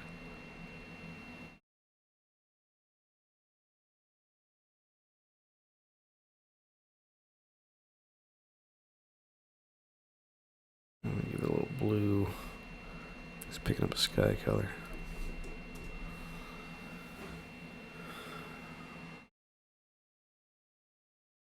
Got some little latches and stuff down here. Not latches, what do you call it? Buckles. Latch. Not a latch. I don't know. Some fashion designer somewhere is having a heart attack. Freaking out. There are no latches on clothing. Alright, let's see here. That. Clean some of this up. And just go straight to black with that.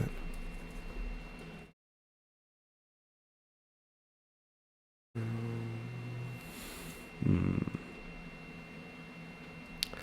think this could get softened up in here.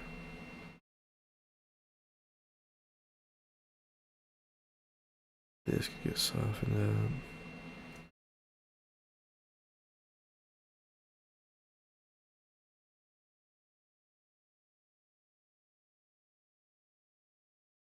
So all these interesting compound angles, that you're dealing with. It's fun. Okay.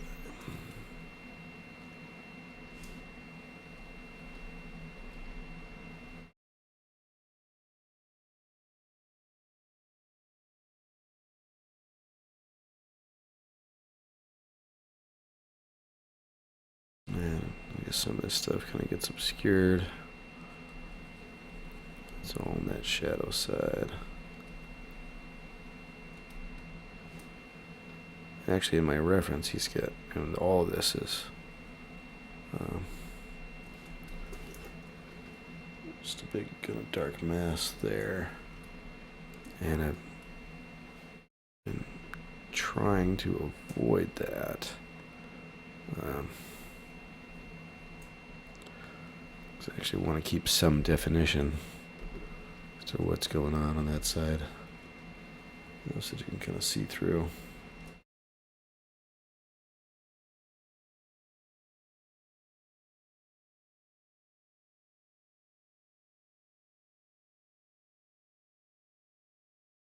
Okay.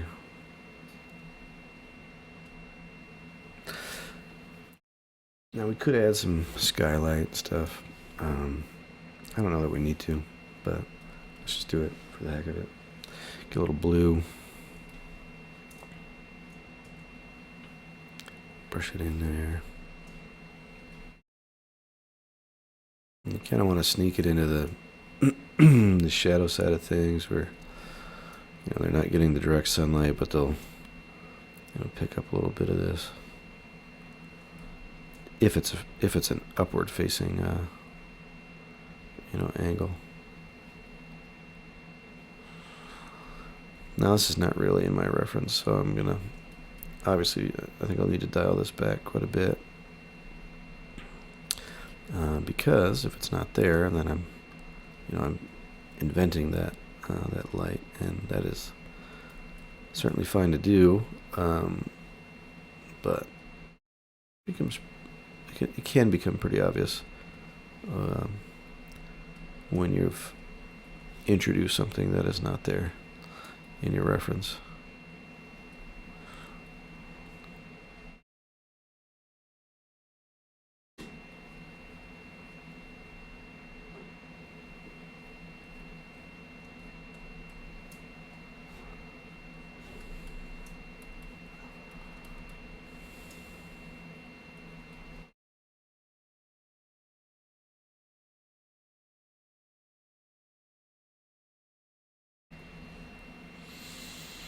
But you can actually see how that adds a lot of life to this, just by bringing in another color light source. It's popping against these pinks and oranges there.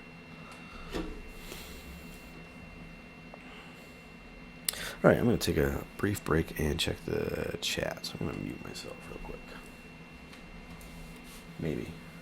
You'll probably still be able to hear me. Let's give it a go.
Okay, I have returned.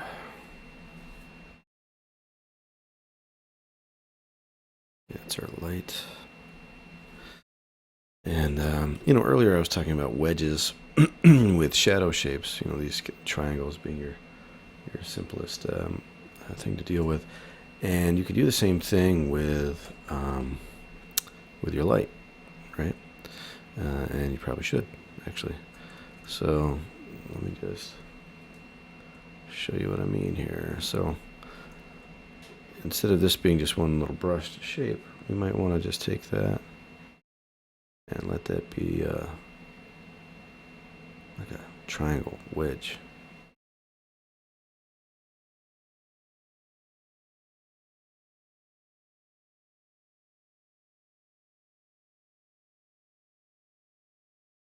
Same here.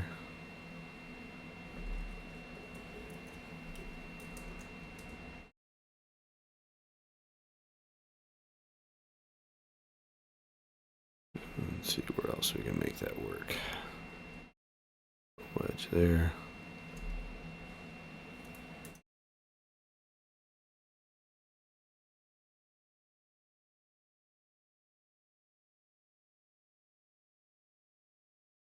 And that's going to communicate form as much as it's going to communicate lighting information. And that's a good thing.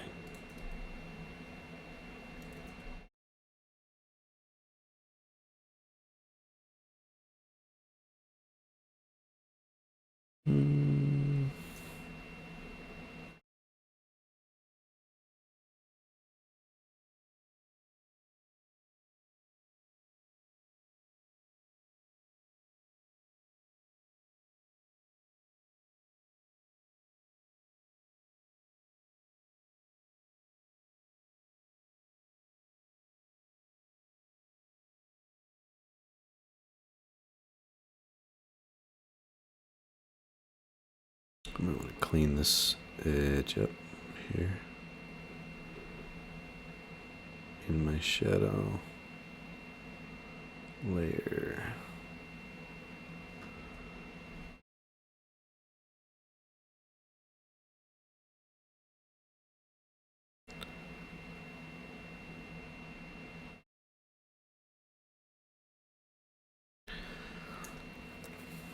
Maybe. Let's see. Do new layer. Let's say that's the color we want. We'll just fill it in.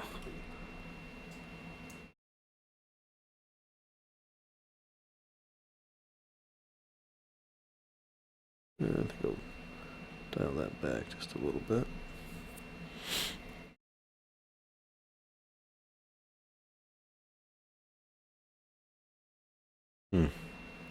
Kind of like those edges being lost. I didn't know. Okay, we'll leave it. Okay.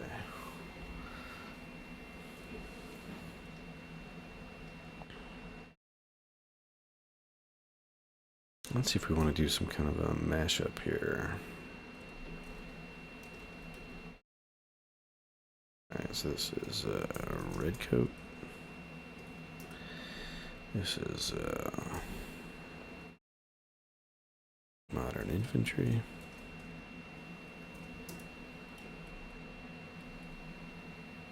This is our angry bird.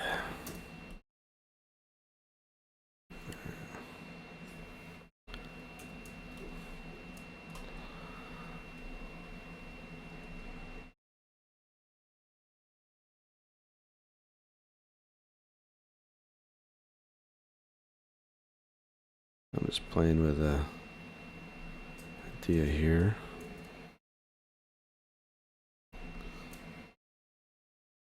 If we were to mix some of these ideas together.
Just thinking about how to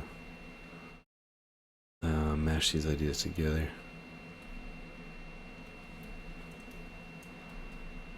And do a design.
Hmm.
This is the benefit of having your background layer as a color fill.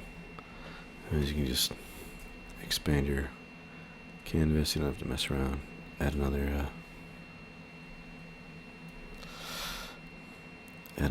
few inches or whatever you need.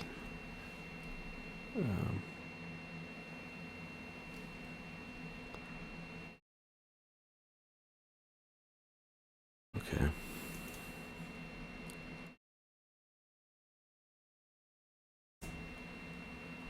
So we're gonna make a little colonial soldier soup here, and then we'll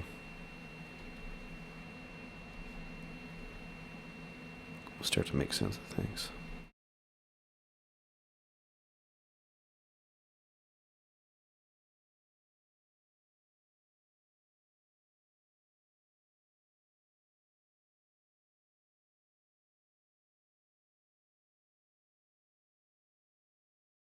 Let's see.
scope on there or something.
Let's see, I'd be on the other side.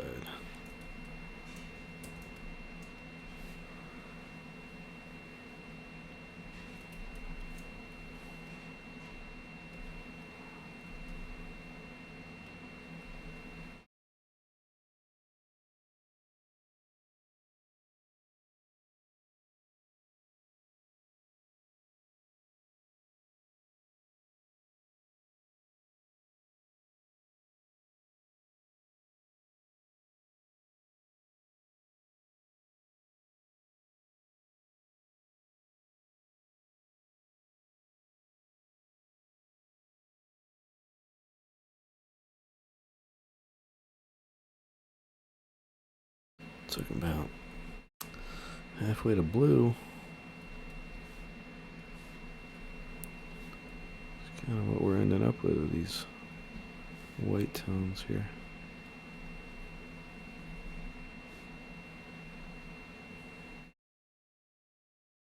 Let's see. Look at that. Right there. Get some of that blue, and as it turns the form, and then white as it's in the light.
Yeah, sorry I'm not saying much here. At this point, I'm just really playing and trying to figure out what I want to do with this kind of freeform concept. I'm not following too much of a prompt. Don't have any reference pulled up. I'm just going for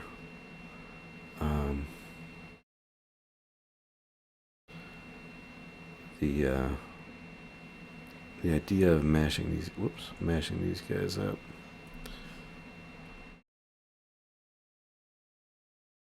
You know, so that you've got elements of this bird and modern troops, historical colonial troops, and get it all together into one crazy mess that is perhaps believable in some strange world.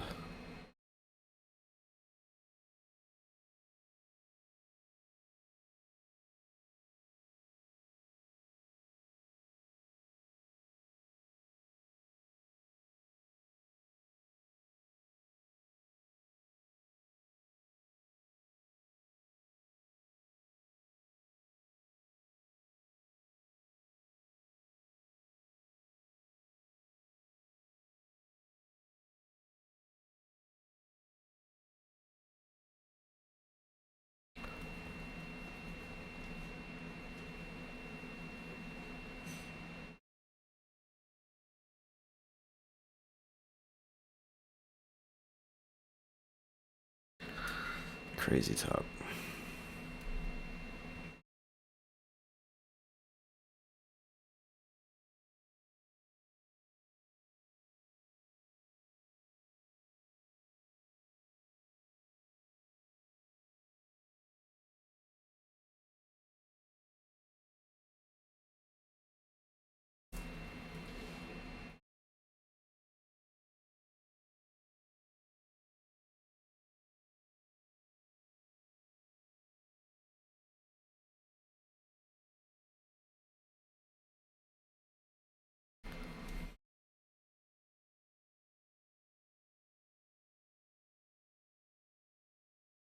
Man, I might just try to blend that into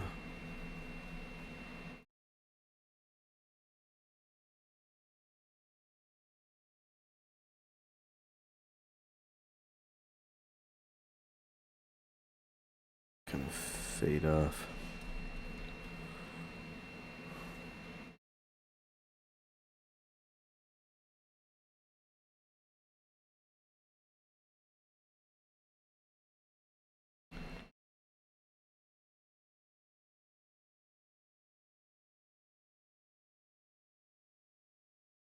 Let me figure out these legs.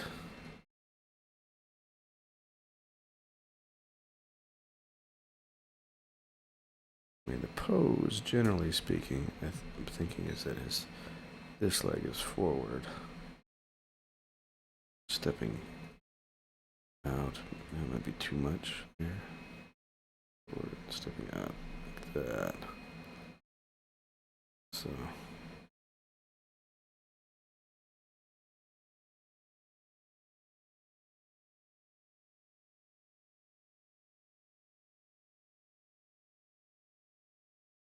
And then back here,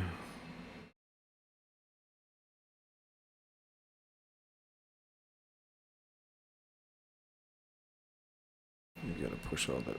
What? Uh-oh, pressed the find button again.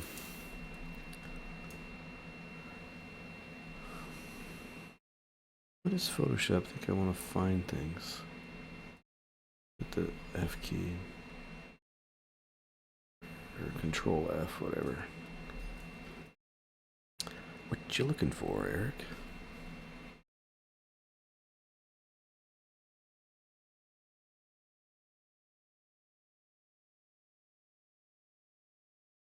Looking for Photoshop is stop messing up on me.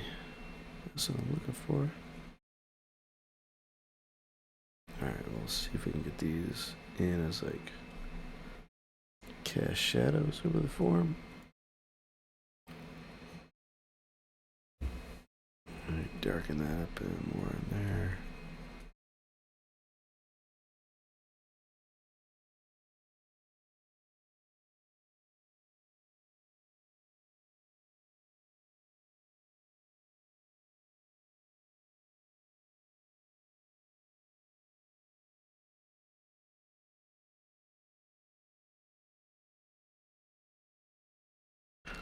Be kind of funny to see this as like a red camouflage. I don't know why I find that funny, but I mean, besides the obvious that it would be unpractical, impractical, which is enough reason for somebody to do it.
I think I can tighten up that angle a little bit there as it goes around the leg.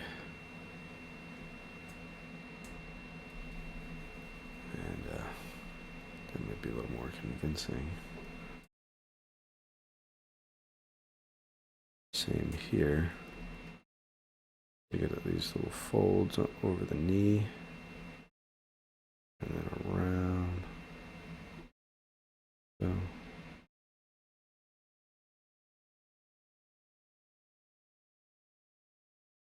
Let's do that.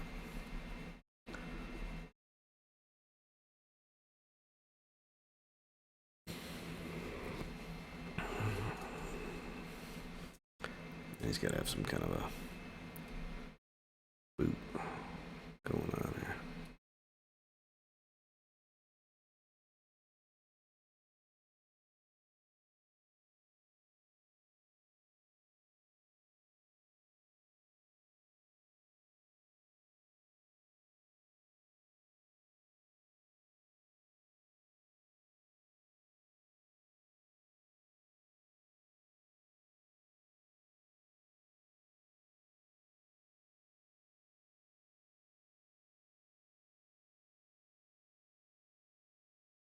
This is where it's all gonna fall apart. I hate doing boots.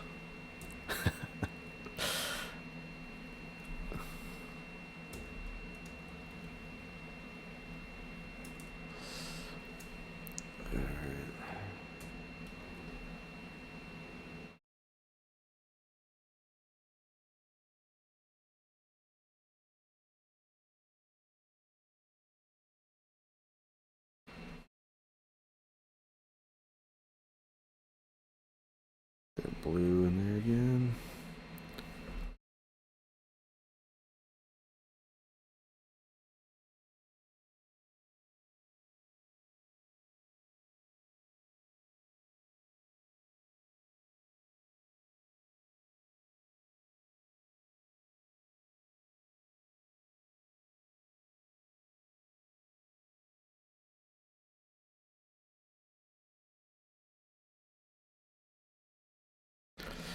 Now this is something where I should look up reference because I don't really study these enough.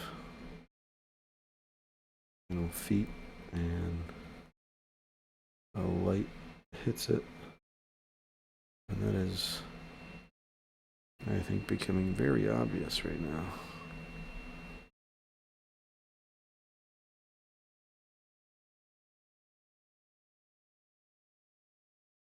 See if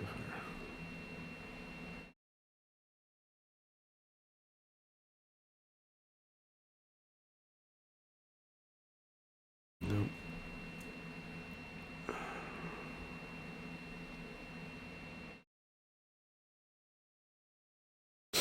Excuse me.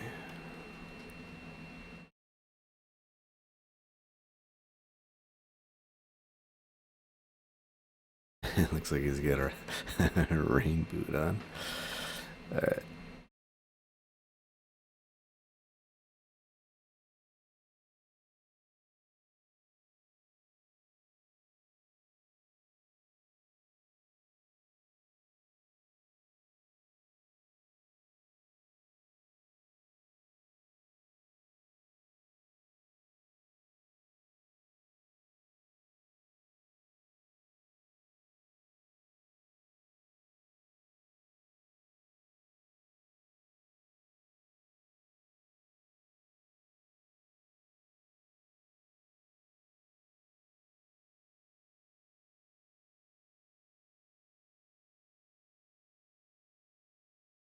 Yeah, I'm gonna have to look at some reference here.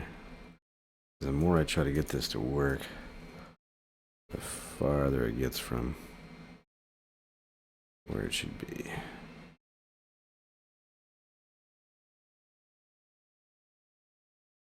I think I was much closer when I had, let's see.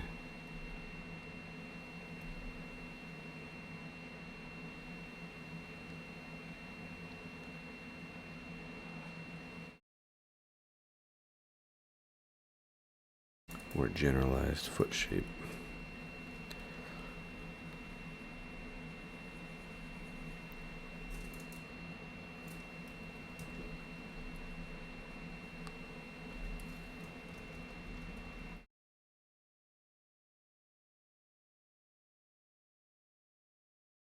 He's got a duck foot.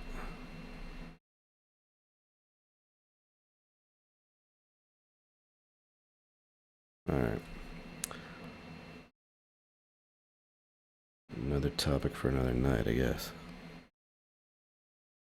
All right. Let's get that other leg in there. Which I think I'm just going to kind of obscure this one. No real sense in trying to get this like super perfect pose or whatever. I'll stick it back there, get it to read graphically. All right.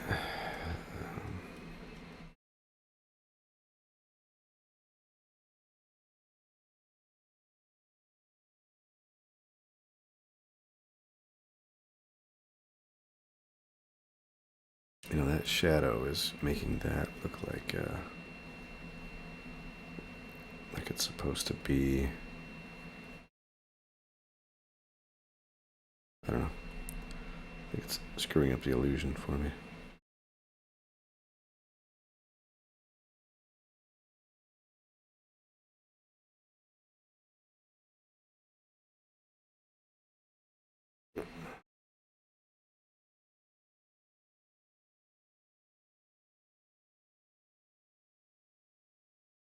That would be the issue there. Shape of that leg.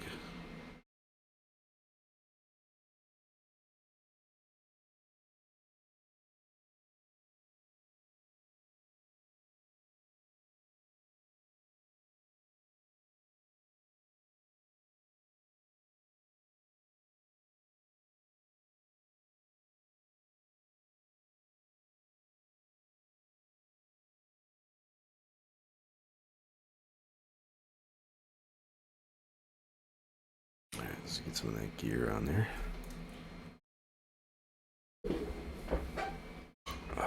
Okay.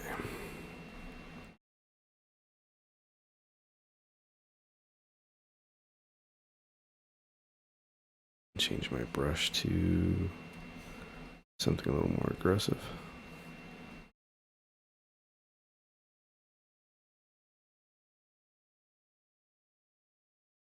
You need some kind of like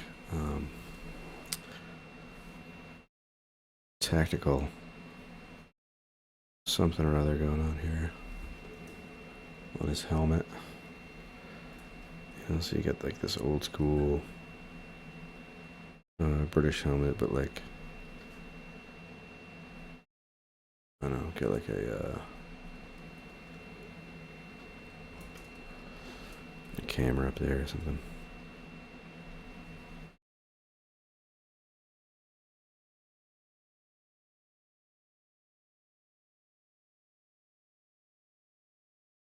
Now we'll take that yellow. Might be fun to do some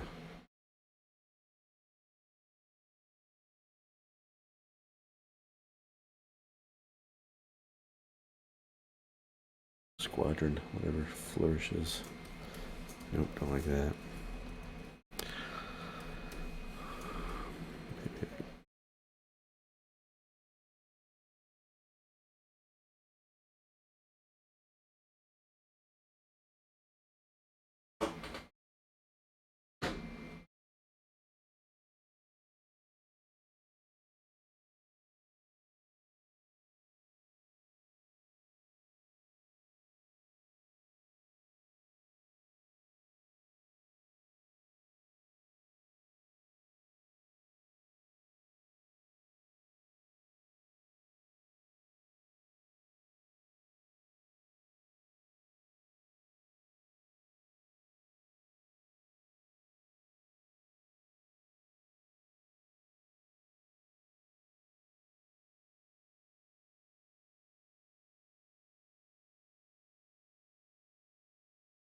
Okay.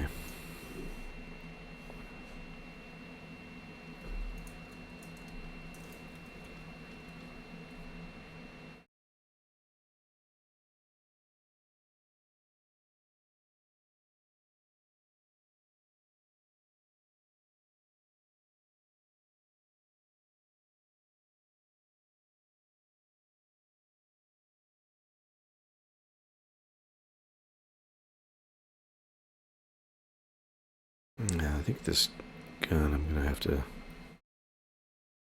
to deal with. I don't want to get I don't want to attempt too much detail here, but I think I can't really leave it super ambiguous because I'm kind of losing it in the image. I suppose that's fine. I suppose.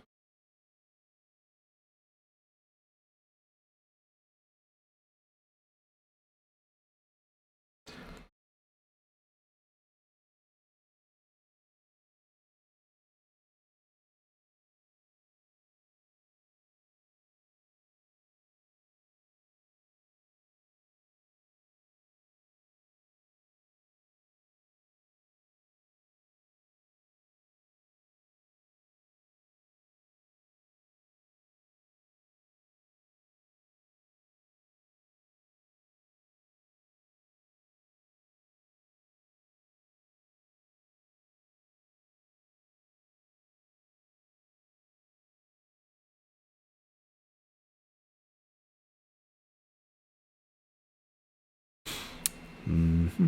Mm-hmm.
Come on now.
Mm-hmm.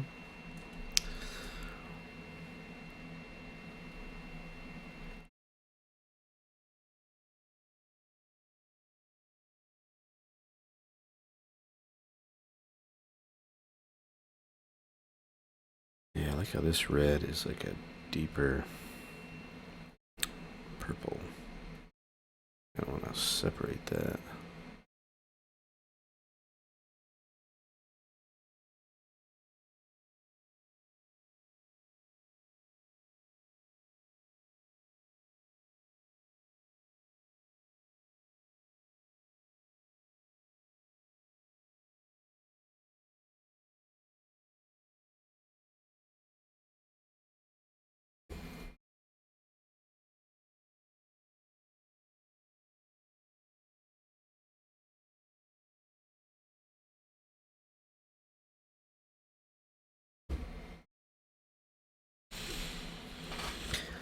That's an idea. I can try it again.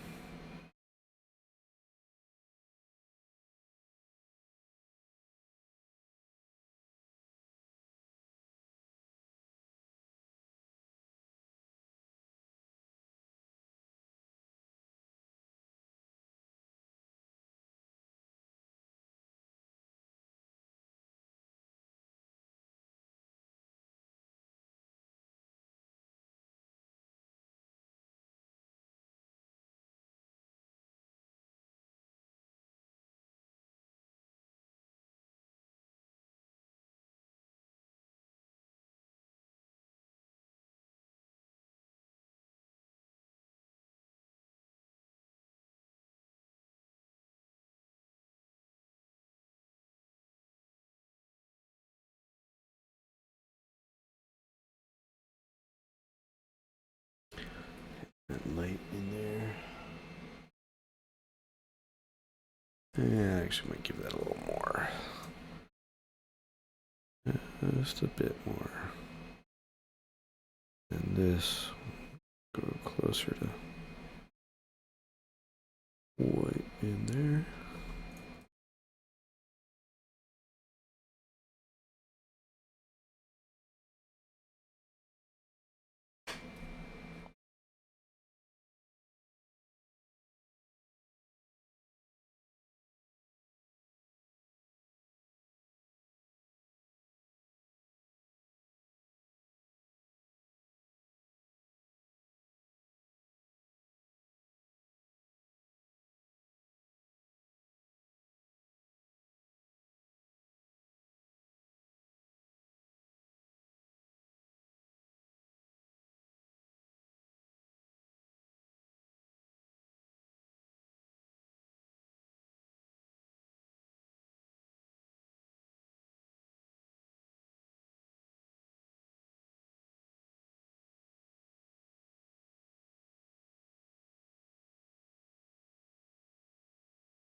Hmm.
actually, let's see. I'll get this right in the crease where it changes. Do the same with the red.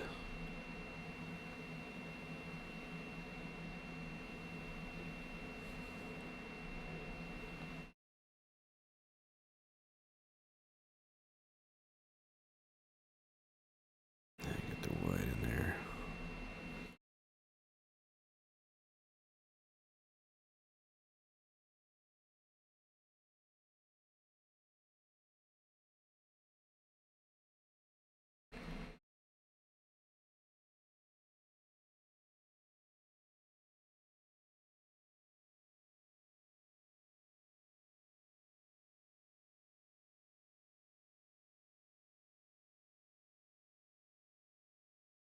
Drop that out. Back in. All right, so I don't know that. The face actually preferred that block in. Let's see what it is about it. Yeah, I think he's like looking off. There's more kind of emotion to where he's looking, which is a good thing. And that red in the cheeks.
Hmm.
Hmm.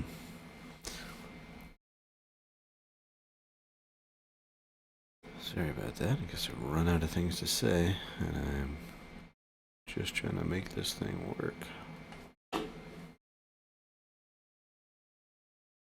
think his head's just in the wrong spot. It's a wrong angle for that. You know, you should be kind of looking down. All this could be trimmed down.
Man, if I just do all this fussing around just to come back to this original one, could happen.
All right. I think I'm just going to have to fussing over this thing. Struggling. That Eric guy. He's confused. Alright. Man, I do like these deep reds in there. I want to see more of those, you know.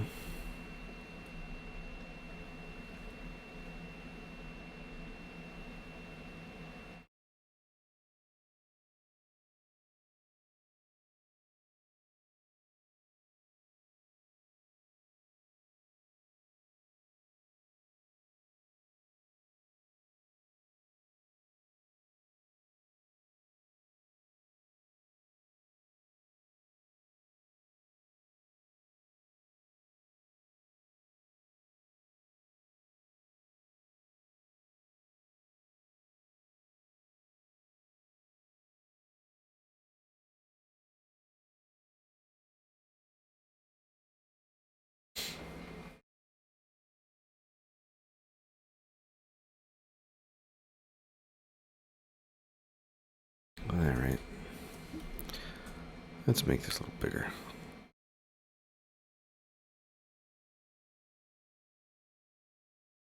Let's start moving our stuff around.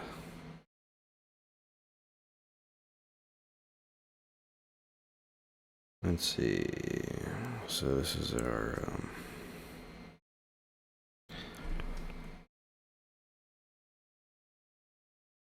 modern colonial troop.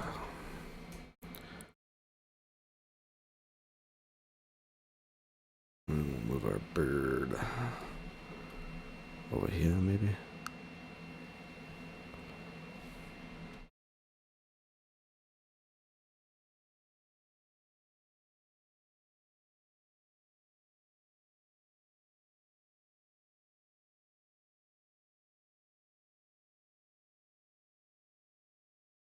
Now they're like all looking out of the image. Know what I mean? All looking out.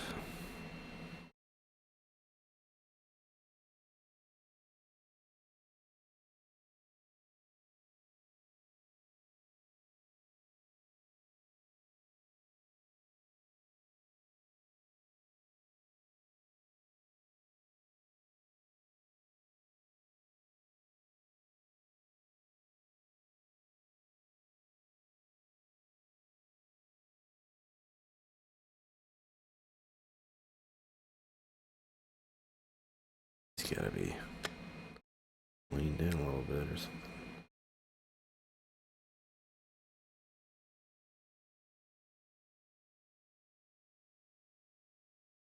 Doesn't look too serious about this staying upright thing. Gotta find his center of gravity. Alright.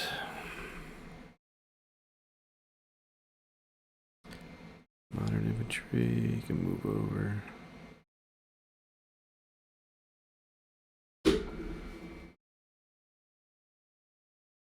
Alright, yeah, I think at this point I'm pretty much done painting. And call it good. Thank you for joining, and I'll get these things all arranged or whatever makes me happy, or not close enough to happy, in order to call it quits. All right, thank you for joining tonight. You can see how we kind of mash some things together to come up with a different kind of theme, character, and all right. Oops. I will catch you all next week. Thanks for joining.